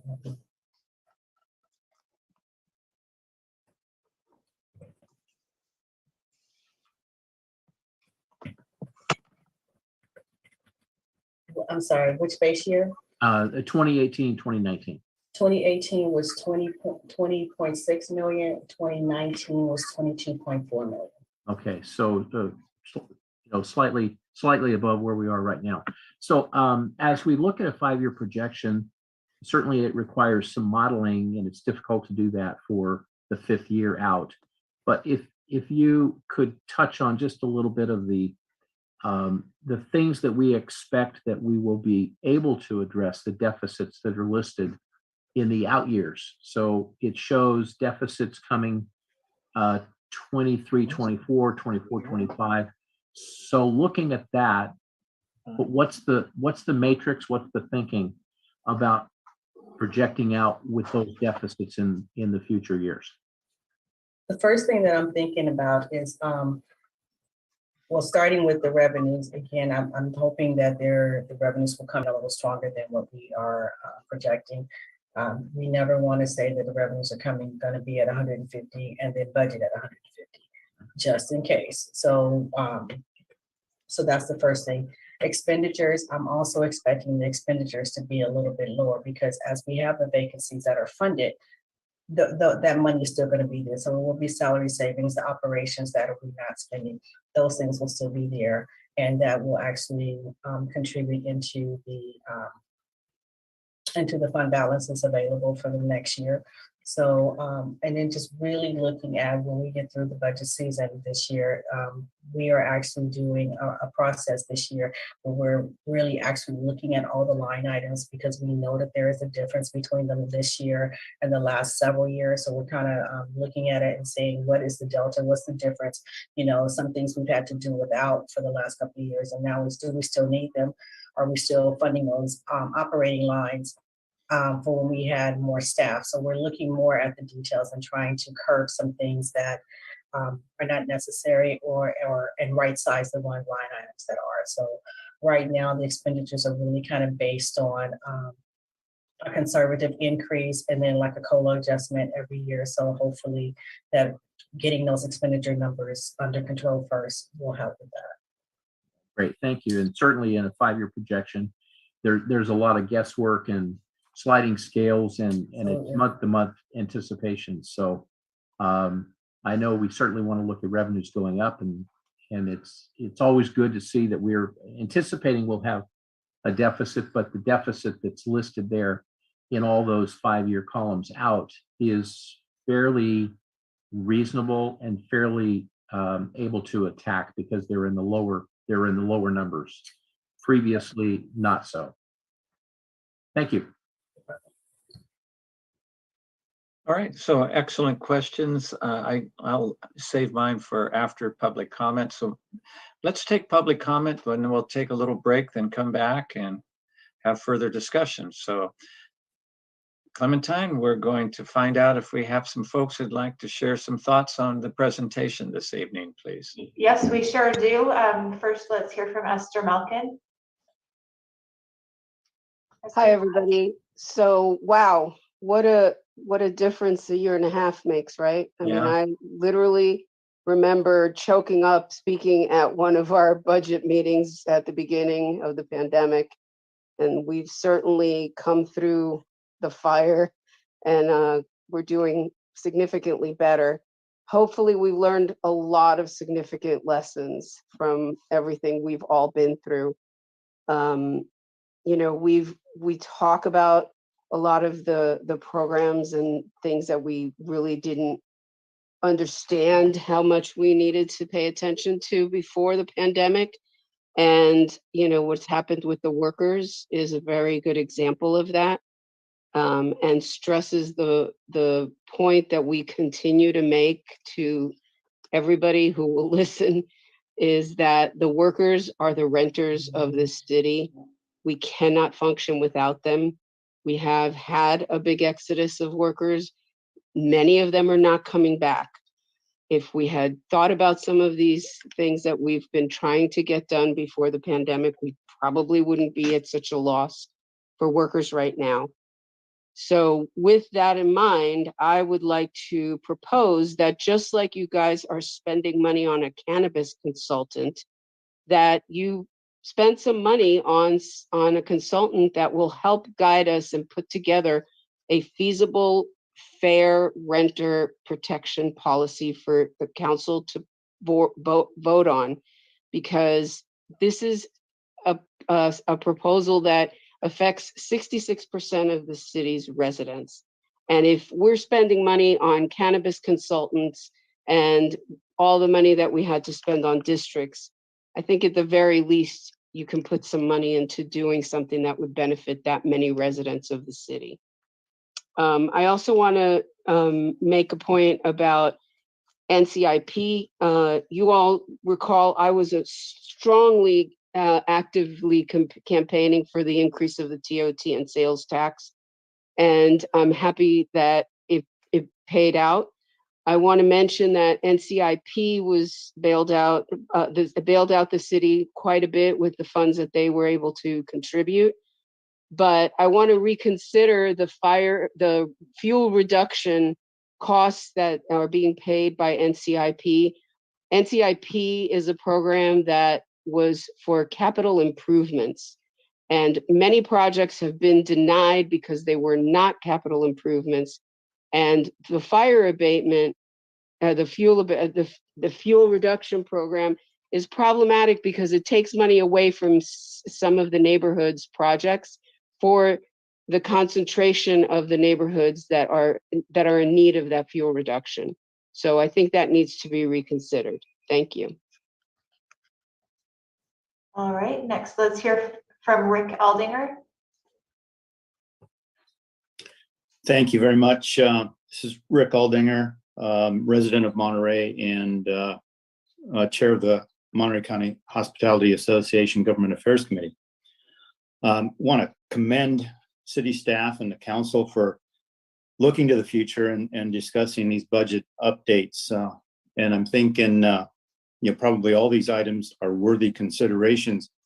But for the moment, I'd like to just talk about the reserve fund for the Monterey Conference Center.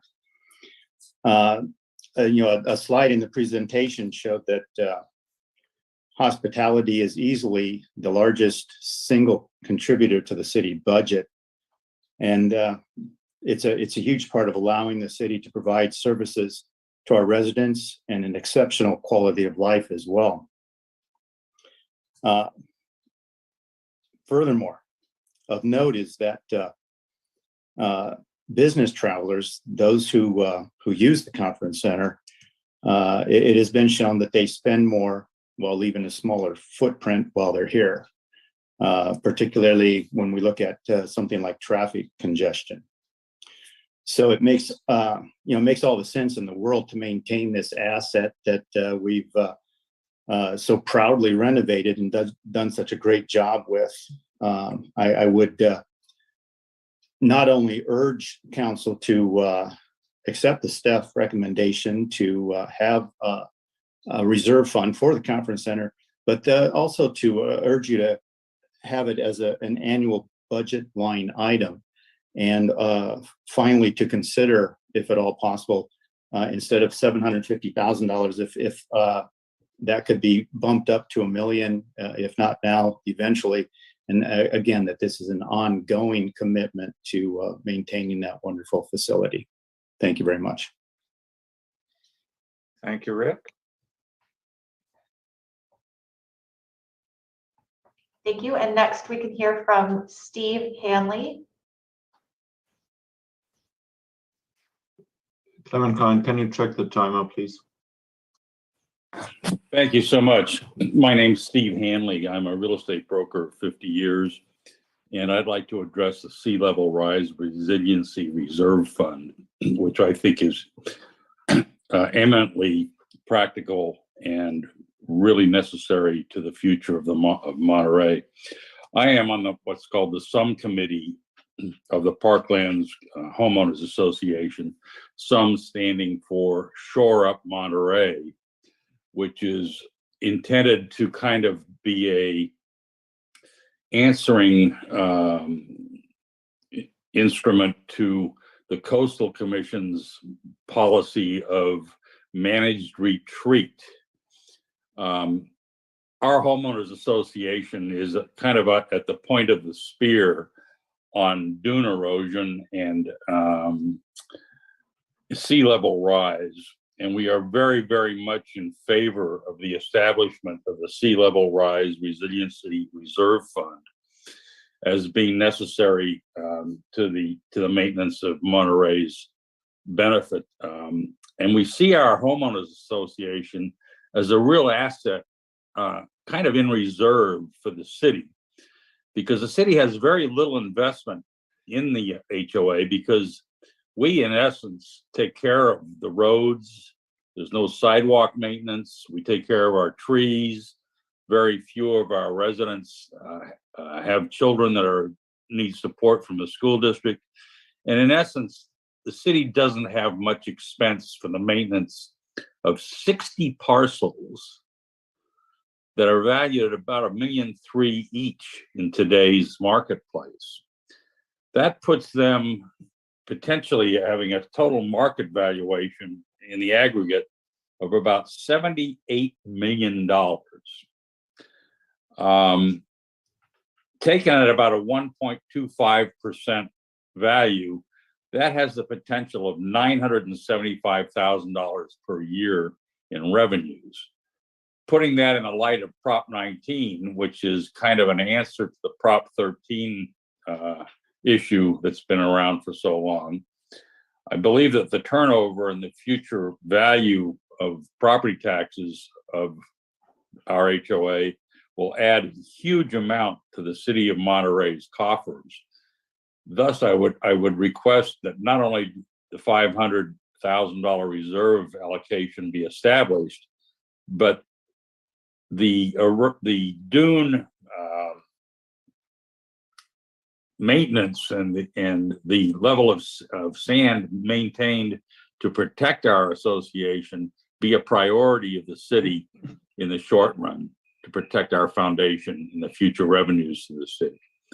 Thank you. Thank you. Next, Johnny Camus. I hope I pronounced that correctly. You did. Thank you. I'm from the same homeowners association that Steve is in, and I'm actually, we did write you a letter, and hopefully y'all got it. I want to, as a former city council member, I've sat in your shoes before, and I could tell you that you have a great staff. The fact that you guys are planning for the future, believe it or not, big cities don't do as much planning, and I'm proud to hear all the discussion that I was hearing today. Once such discussion was the Sea Level Rise Resiliency Fund that your city manager has suggested in this presentation. I think it's very needed. I think other cities, we see them sinking into the not sinking, but being overtaken by the ocean, and we do we want to preserve the beauty of Monterey and our own homes, and I think that we need to look forward and make sure that we have capabilities to address sea level rise. And I applaud you for thinking about the future and starting to put money away from it now. We're happy to be partners with you. And we're thankful for the beach nourishment that's ongoing in front of our neighborhoods. But we need to look at the other studies that have been done to find sand or find other ways to fortify the bay itself. And again, we're happy to work with you and the city council. Again, we are encouraging it to establish this fund, and we're here to be partners with you on ways to protect our beautiful Monterey coast and our neighborhood. So thank you for all you do, and that's the end of my comments. All right, thank you. And next we have Mark Watson. Good evening, council members and Mr. Mayor. My name is Mark Watson. I'm the board chair of the Monterey County Hospitality Association. My comments will be very similar to my colleague Rick Aldinger's, also the shared sentiment of all hospitality workers on the Monterey Peninsula, the #1 industry on our. We fully support the reserve fund be put in place for the Monterey Conference Center. As you know, The local hotels stepped up and invested over $60 million to give the city a fully renovated state-of-the-art conference facility, which reopened in 2018. It would have been appropriate to establish such a fund for maintenance, future renovations, and upgrades at that time. So we agree it is important to get this approved and appropriated now.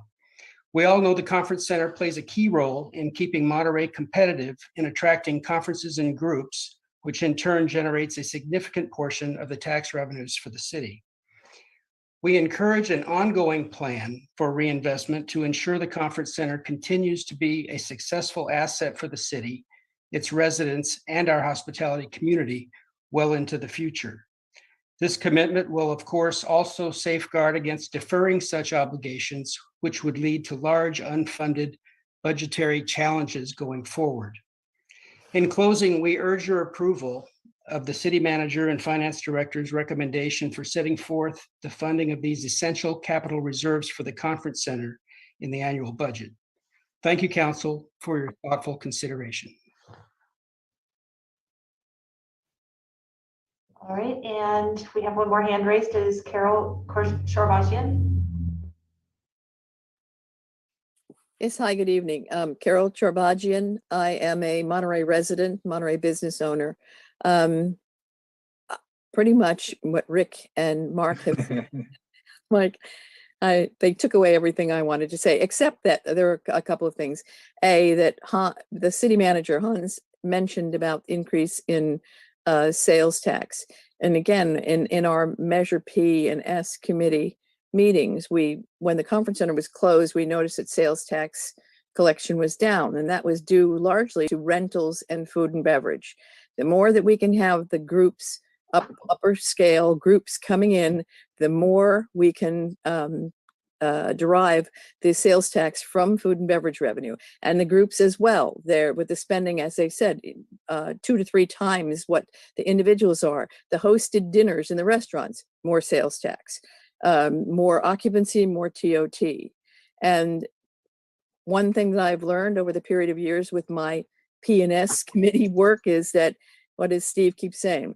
Renovate rather than replace. So that if we let the conference center, we don't want to have it. God bless us. We got 40 years out of it, which meant we started out well. But we could not attract good groups and higher end groups at the end. So if we maintain it and we continue to keep it up at the level that we've now put it at, I think we will have the ability to sell and attract those kinds of groups that can bring us more and more revenue. Thank you so much. You guys do great work, and I appreciate being a citizen of Monterey. Thank you. Thanks, Carol, to you and Rick for being on our Measure P&S committee. We appreciate that. And looks like Rob O'Keefe is our next speaker. Go ahead, please. Thank you very much. Thank you, council members and mayor. I just wanted to chime in with a few notes of appreciation. First of all, appreciate the opportunity to compare forecast and financial data. As Hans had said earlier, nobody has a crystal ball, but we do have a wizard on staff, and that's helpful to all of us. I appreciate your consideration of the long-term implications for the conference center and taking care of the conference center. I can tell you that the same people that you want to rent that space are watching these conversations. They want to know what the plan is down the road, because you don't typically book meetings and conferences in that facility for tomorrow or next month. You're booking down the road, and they want to make sure that you're going to take care of the facility that they want to utilize for their delegates. So that's very important, and I think that's just something you should think about as you deliberate. And third, I also appreciate how you're taking a look down the road, because as Hans and Councilmember Smith know, we've recently kicked off a 5-year strategic plan process that we are going to be reaching out to all of you to weigh in on, because we're looking out at the next 5 years and beyond, and what can we do to come back better than we were before this all happened to us. So I appreciate the opportunity to speak to you, and I appreciate the deliberations that you're going through right now relative to the conference center. Thank you. And Mayor, it looks like that concludes our public comments for this Thank item. you. And thank you, Rob, for your comments and your kind words about our state of the city as well. Let's reconvene at about 9 o'clock. Does that sound good? Take a little break. We've digested a lot of material. And I'll put the dog out. All right. See you shortly.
And welcome back, everyone. And as everyone has said, that the appreciation that was expressed by the public and the council to our staff is very much deserved. Just a observation or two as I was listening to the report, reading it, and of course, budget.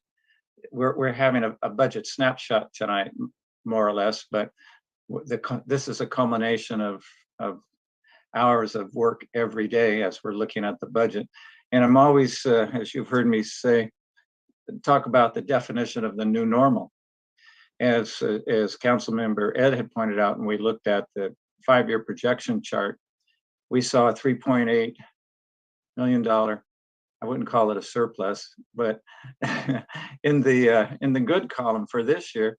In outgoing years, we're back to $2 million deficits. Now, obviously, we're not going to realize those because the staff and councils, present and future, are going to make accommodations to make sure that that does not happen. When I was thinking about some of the savings, there's two emphases I thought hearing the presentation and watching the budget, and one is infrastructure savings for the future, and the future isn't that far away, and also to reestablish as much as possible current positions and current programs. So I think that's a good emphasis going forward because this is a mid-year budget. Then we heard from the public and council members that people do have programs that they'd like to explore for the next oncoming budget year. So as we're looking at the 18% reserve, that reminds me that last year when we had to make cuts, we actually froze to the tune of about $4.5 million the NCIP. And certainly that's something we don't do lightly and hopefully don't have to do that much in the future. So that reserve is very important. And then as we looked at a maintenance and renewal fund for our conference center and our sports center, we also have to think about the tunnel, our parking garages, our recreation centers, our public service buildings, our library. Most structures built in the 60s. So going forward, we will be looking at those programs as well, because those are core essential functions of a city. So that's something I would look at, not this budget, but going forward as we're starting to create these things, because the conference center was a good example of had a maintenance and renewal fund been set up early on. By the time it was to repair or renovate, the money would have been there. This council recently has added with the recommendation of the Parks and Recreation Commission, a renewal surcharge for recreation, especially the sports center. So we can start building up renewal, because you take the sports center, 1991, I want to say, no, when we opened it, about then, I think, let me see. Yeah, about that time. And so it needs repair. There was an NCIP project to help with that last year, and that got defunded. And anytime you have a facility with water, from bathrooms and kitchens, they take a beating and they just need renovating. So going forward, I think infrastructure is a huge challenge, and we've talked about this. And there's a point where we can't kick the can down the road, as we have said, because we don't want to have to be looking at some kind of funding when the parking garages, or there's major problems with the centers or our library. So going forward, those are big challenges. PERS, of course, always a challenge. And until PEPRA takes full effect, there will be deficits building up there. Something that when we were talking about sea level rise, I won't depress everybody, but I will point out that the Intergovernmental Panel on Climate Change from the United Nations just came out with a new report. I think it was 3,500 pages long. I'm 3/4 through it now. So the good old Washington Post had a summary of it. And basically the headline is, humanity has a brief and rapidly closing window to avoid a hotter, deadly future. And I won't get into the details at this point, but I'm thinking going forward that climate change is going to start taking more and more of a city budget, whether it's projects to ameliorate climate change, says an electrical fleet, solar panels, and so on, or if it's going to be dealing with sea level rise, if it's going to have to do with lack of rain. We're in the worst mega drought in 1,200 years. So obviously you can see if on my wish list, not this year, but going forward, we absolutely have to start thinking about how we're going to combat climate change. Now we can do it personally, we can do it as a city, which is somewhat micro. It's a macro decision, which is basically getting off fossil fuels and just basically a change of lifestyle if this planet is going to survive at the level that it does now without getting worse and worse. And I won't get into the state of the world because this isn't the state of the world speech or the state of the nation or the state of the city. But my point here is infrastructure, maintaining essential services, which translates into personnel and the people who deliver them and keeping them here and well employed and well recompensed. And so going forward, we do have a lot of challenges, and I think all of us have priorities, but we all get the picture too of what city services are all about. So I'm comfortable with the recommendation. I'd be willing to make a motion unless you want to have further discussion before I do that. All right. I'm fine with a motion, but I do have discussion.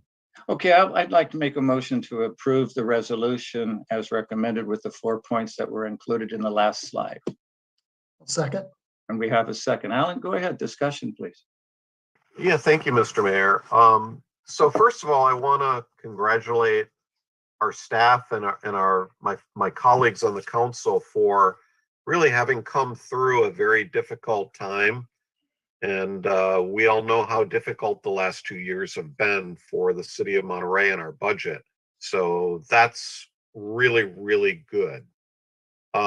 What I like about the proposal that was brought to us tonight, I think you touched on many of the points, Mayor Clyde, is the fact that we are setting aside money for PERS. We said we would do that to the voters when we brought forward our 2 tax measures, that we need to make sure that we have our pension liability funded. I like the fact that we're putting some money towards infrastructure, as you said, in particular the conference center and the sports center. And you're absolutely right. There are a lot of other infrastructure needs like the library and our public safety that will need attention in the future as well. I like that we're looking at climate change and ocean level rise and putting some money towards that. We're going to need to continue to do that into the future. The one thing I'm a little bit unsure about is raising the economic uncertainty fund above the council mandated 16.6% to 18%. I think that's something that honestly merits a discussion of its own. And I think there are arguments for it, but I think there are some arguments that maybe we should, that could go against it as well. Like how much money, how much of the public's money, which is the public's money that should be doing the public's will, do we want sitting in a fund as opposed to doing public good for the public? And so I just would like to have that conversation. And as far as I mentioned this, I hinted at it in my questioning, we're funding a lot of things, but one of our council priorities and our drivers is quality of life and housing. We all know that housing unaffordability is a detriment to quality of life. And yet we're not really looking at that. And I was glad to hear the city manager say that's something we're going to look at in the upcoming budget, because I certainly have a lot of ideas on things that we could do to help, and I'm sure others do. And I think it's a priority of the council, and you have to fund your priorities.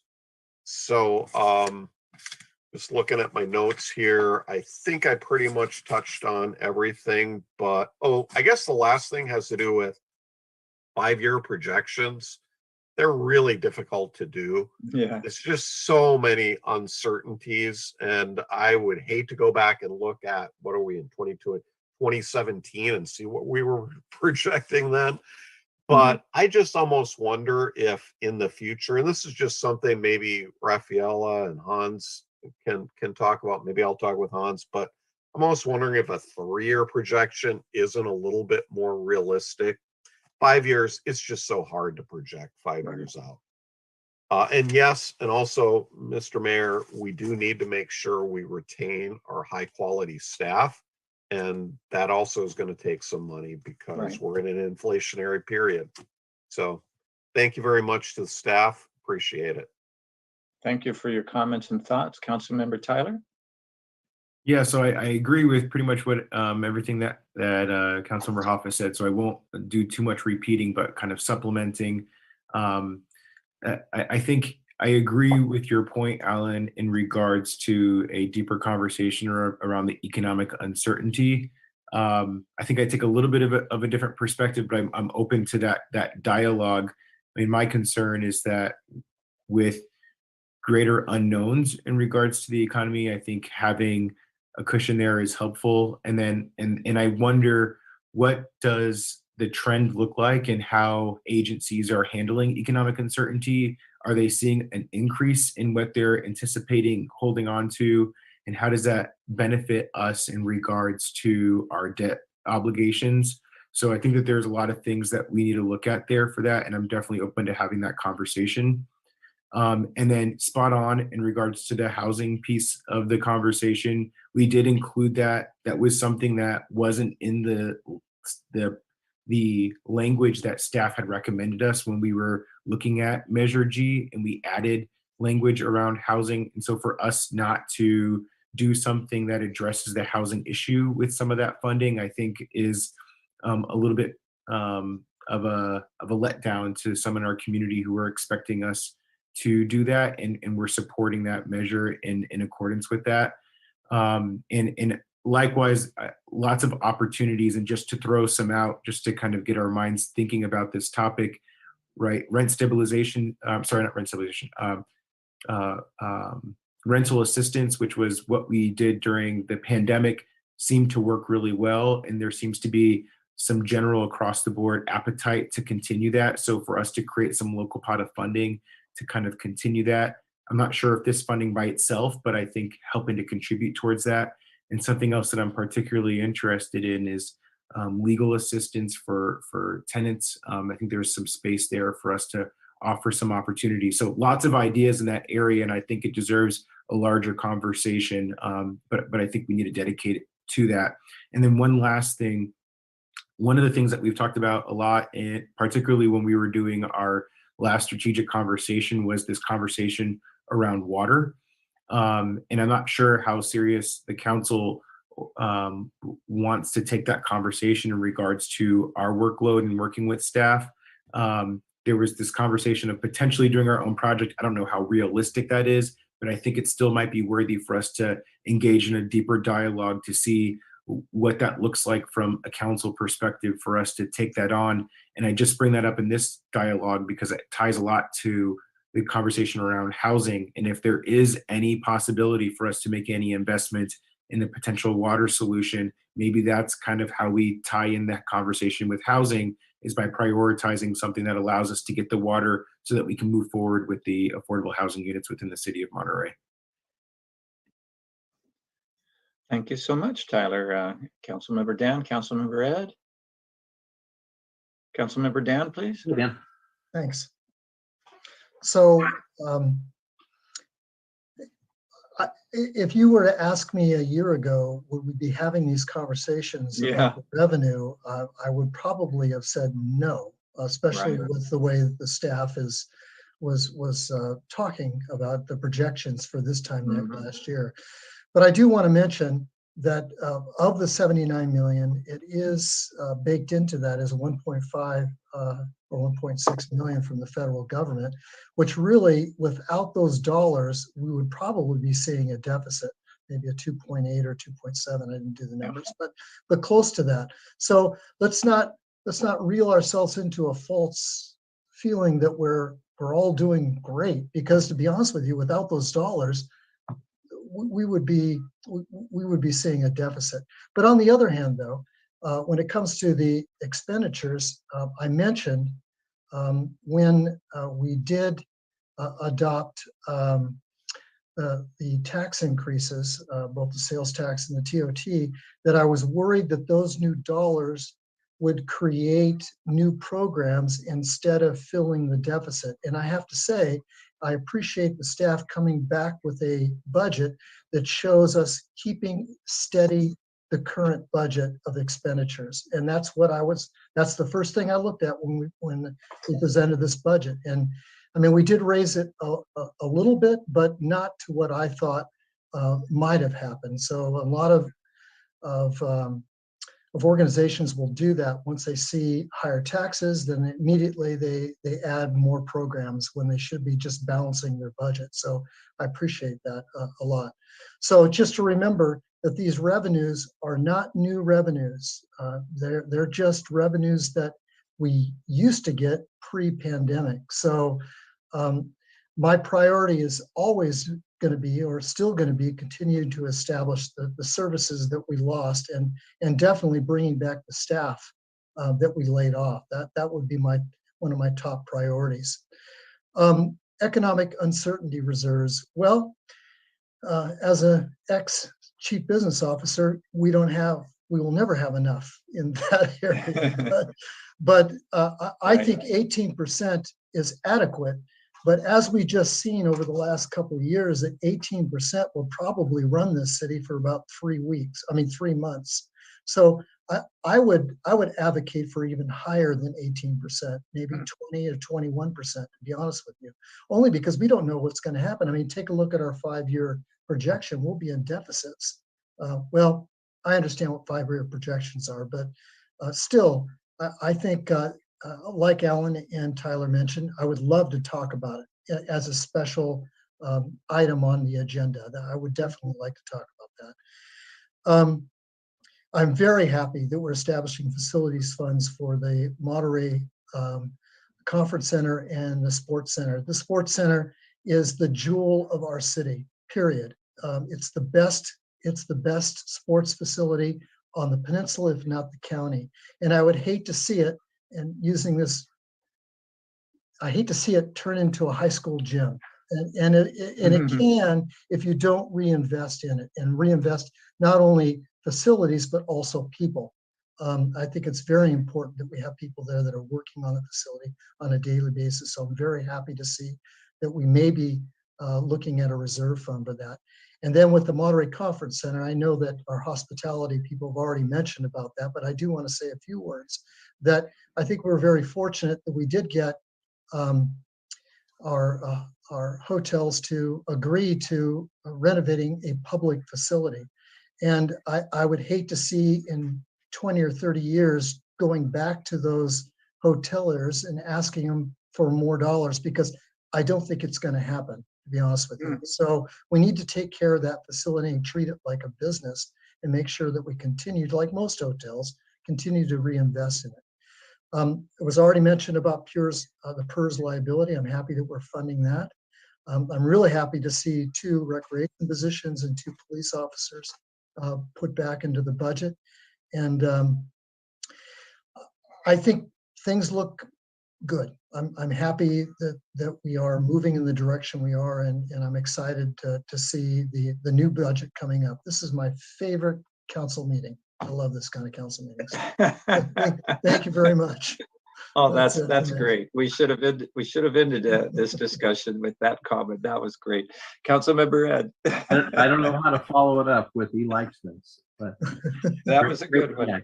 Good yeah, I've just got some general comments. Again, thank you so much for staff. Rafaela, really, really good. Thank you very much. And you do look like a pro, so it's not really considered your first. And Hans, good job in communicating and interpreting our priorities throughout the years. I just want to, point out a couple things, like, our drivers of where our money comes from. It's great to have a budget in front of us, because it's a good reminder that it's sales tax, it's TOT, we've got to have our conference center, fully functioning to make sure we've got numbers that we can count on. And frankly, I see the connection between, if we don't have a conference center that's fully functioning and successful to feed the market, we're going to have deficits. So this last couple of years has been a really strong reminder for what happens when we lose our base drivers. In 1995, I know I was around, all of you were too, and I remember a time when we had too much rain. Really, we had too much rain, and we lost the way to get into Monterey. We lost the south end, we lost the north end. We had properties flooded. We lost the skating rink. We were just kind of in a mess. And that lasted about a month. And it actually took several more months to get people to return. So we've had, earthquakes, we've had a flood or two, and we've had a crisis that really benchmarks what happens when we can't have people that come to the peninsula. And we see our revenues directly correlated to that. So right now, I'd say, the trends look good. The arc on the data is looking, good, but it's a trend, and there's no guarantees. The 5-year projection, I'm fine for saying it's 5. In reality, it's about every 6 months, but we have the knowns, and that's short term. And then we have the unknowns, and that's the long range.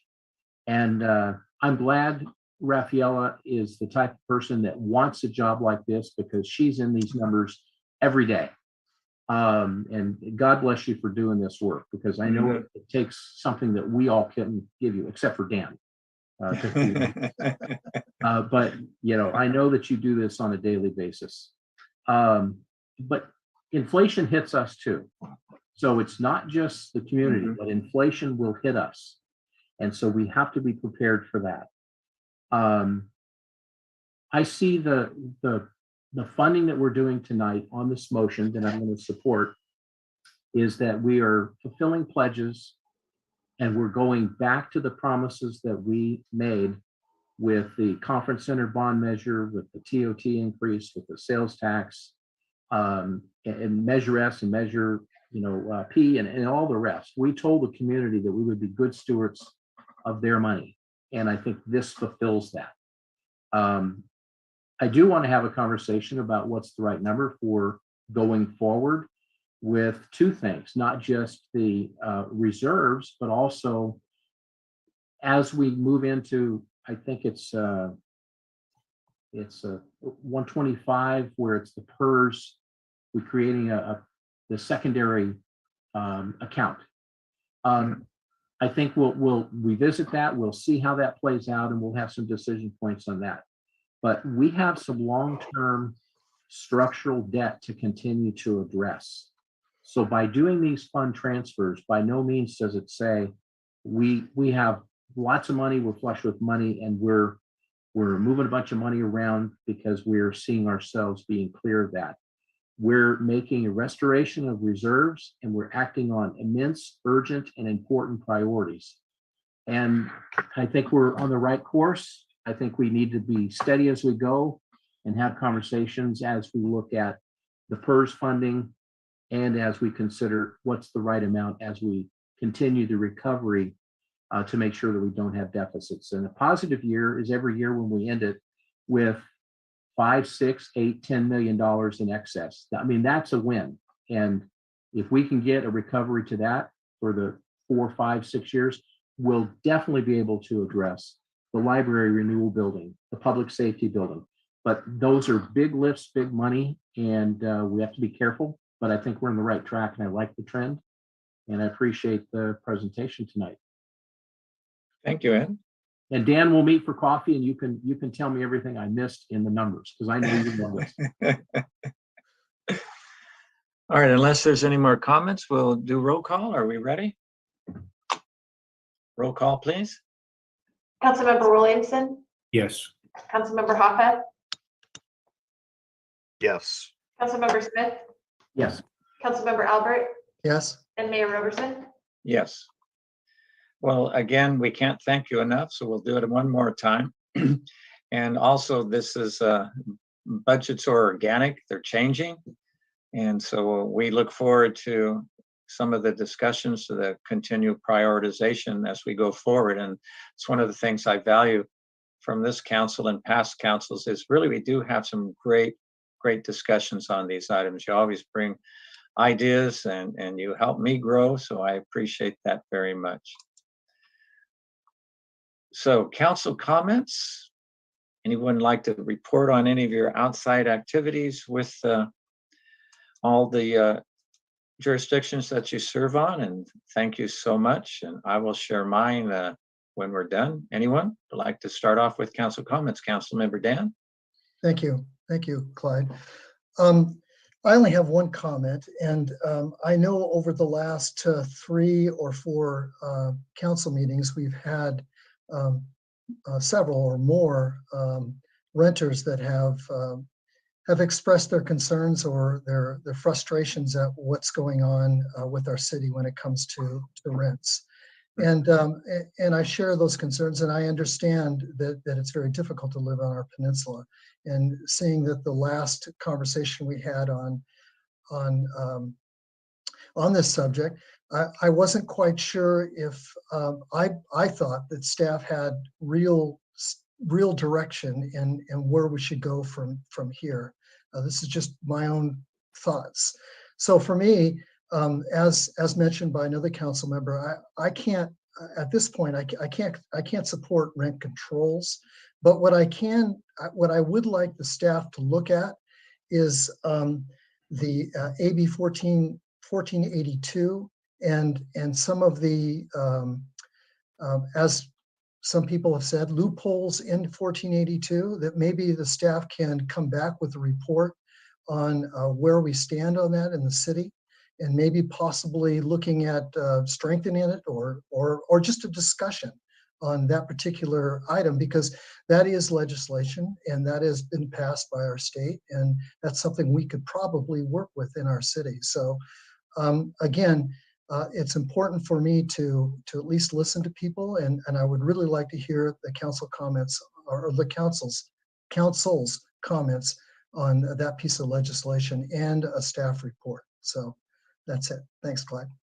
Okay, thank you, Dan. Anyone else?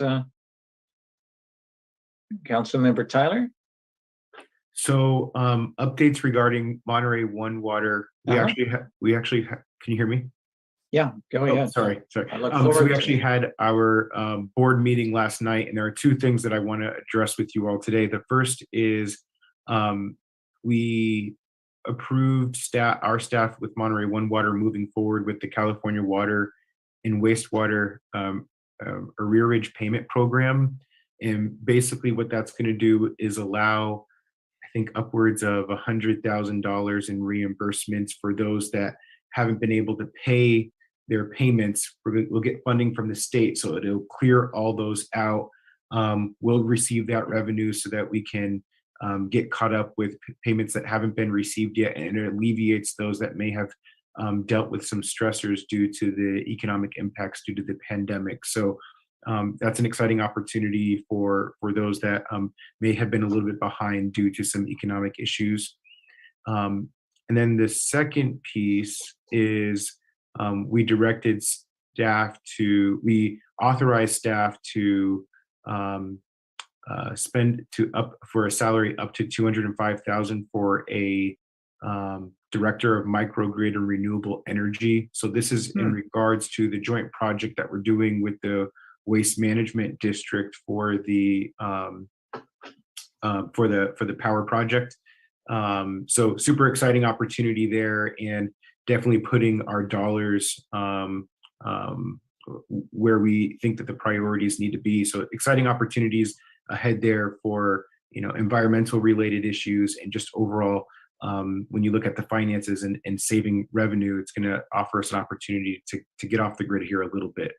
And then one last thing, and this is a request to you, Mayor, is I'm hoping that we can close out tonight's council meeting in recognition of the fallen Salinas police officer, Jorge Alvarado Jr.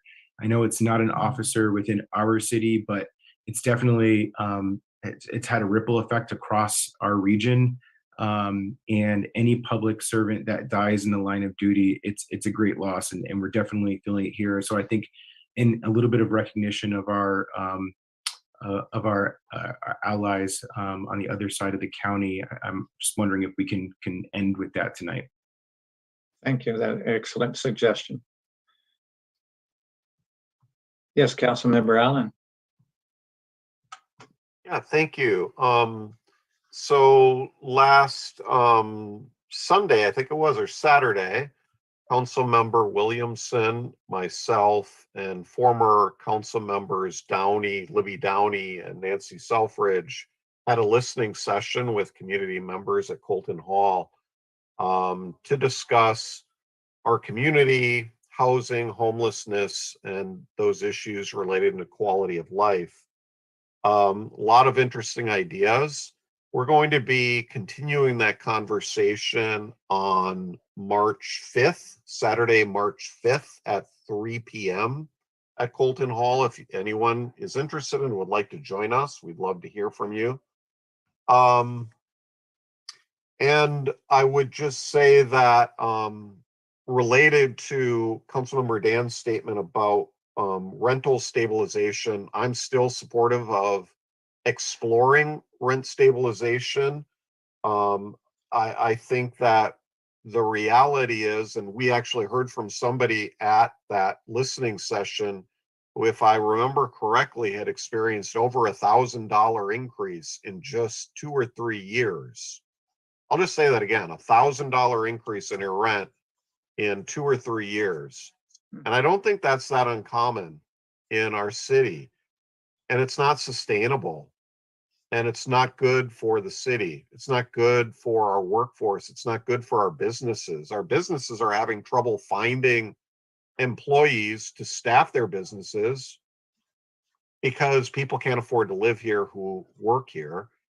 And that's not good for climate change and ocean level rise if people have to drive, 50 miles, 100 miles to get here. And even those people can't afford it anymore. So anyway, I think we need to really take a long, serious look at what we can do. And so I'm still in support of the council direction that was given at our retreat or at our study session. Thank you. Thank you, Alan. Councilmember Ed? Yeah, thank you very much. First, thank you, Tyler, for bringing up Officer Jorge Alvarado, and he is in our memories tonight and always. I want to move to something else that's a little bit also in the same theme of very sad. We've all been watching what's going on with the Ukraine and the region. And so our thoughts are with them as well. And it's not just Ukraine, but we know that countries next to that are going to be dramatically impacted with this. And I just want to, as a reminder, as we watch that news and we're really trying to find ways that we might be able to help, to be mindful of who you may donate to.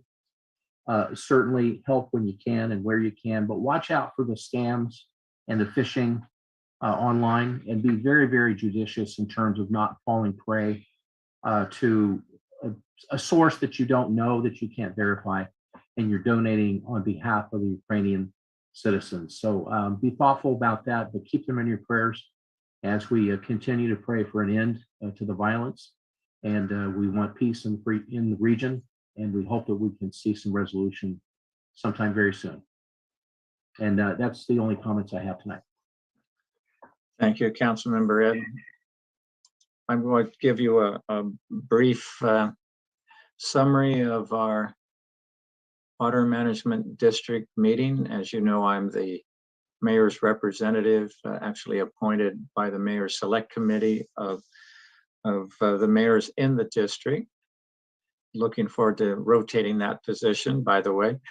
And so the Water Management District, along with Monterey One Water, received an award from Pure Water Monterey Advanced Water Purification Facility Engineering Excellence Honor Award. So I thought that was very significant. It's very interesting that there is a drought reserve from excess river water. but not this year. It's called ASR, Aquifer Storage Recovery, but there is 1,300 acre feet in the Seaside Basin. And so we do have a little bit of a cushion. We're not looking at water rationing this year, but there is honestly a possibility next year if this drought continues. The PUC is still considering the water purchase agreement with Cal-Am on phase 2 of Pure Water Monterey.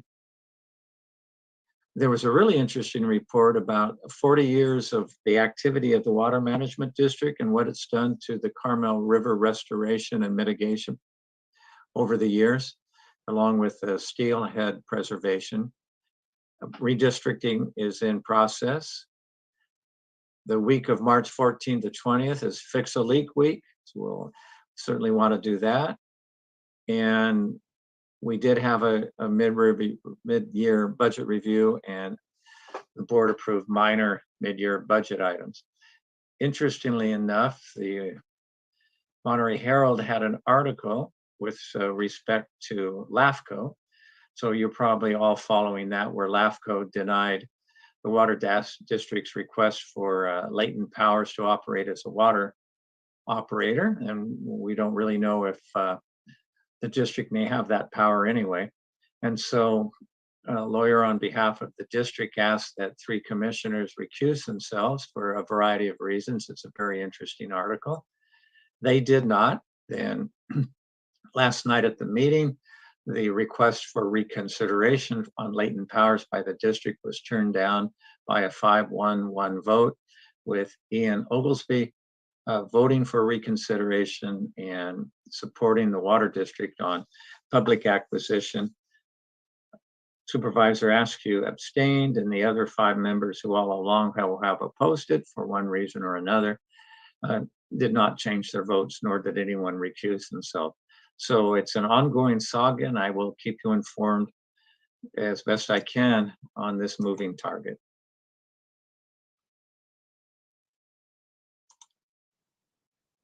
So, city manager reports. Yes, thank you, Mr. Mayor. Colton Hall behind me is illuminated in the colors of Ukraine. So we did put those lights up yesterday to show solidarity to our Ukrainian friends and colleagues there. I remember talking to a delegation of Ukrainian young administrative bureaucrats that visited me or visited the city 2 years or 3 years ago. And they told me all what they are doing in Kyiv, and they spoke to me also about what experiences we have here, and we had a very interesting conversation. And so there are connections that even reach out to the city of Monterey. So we have illuminated Colton Hall in the colors of the flag of Ukraine. A few items in addition to that, we see definitely a reduction, significant reduction in vaccination.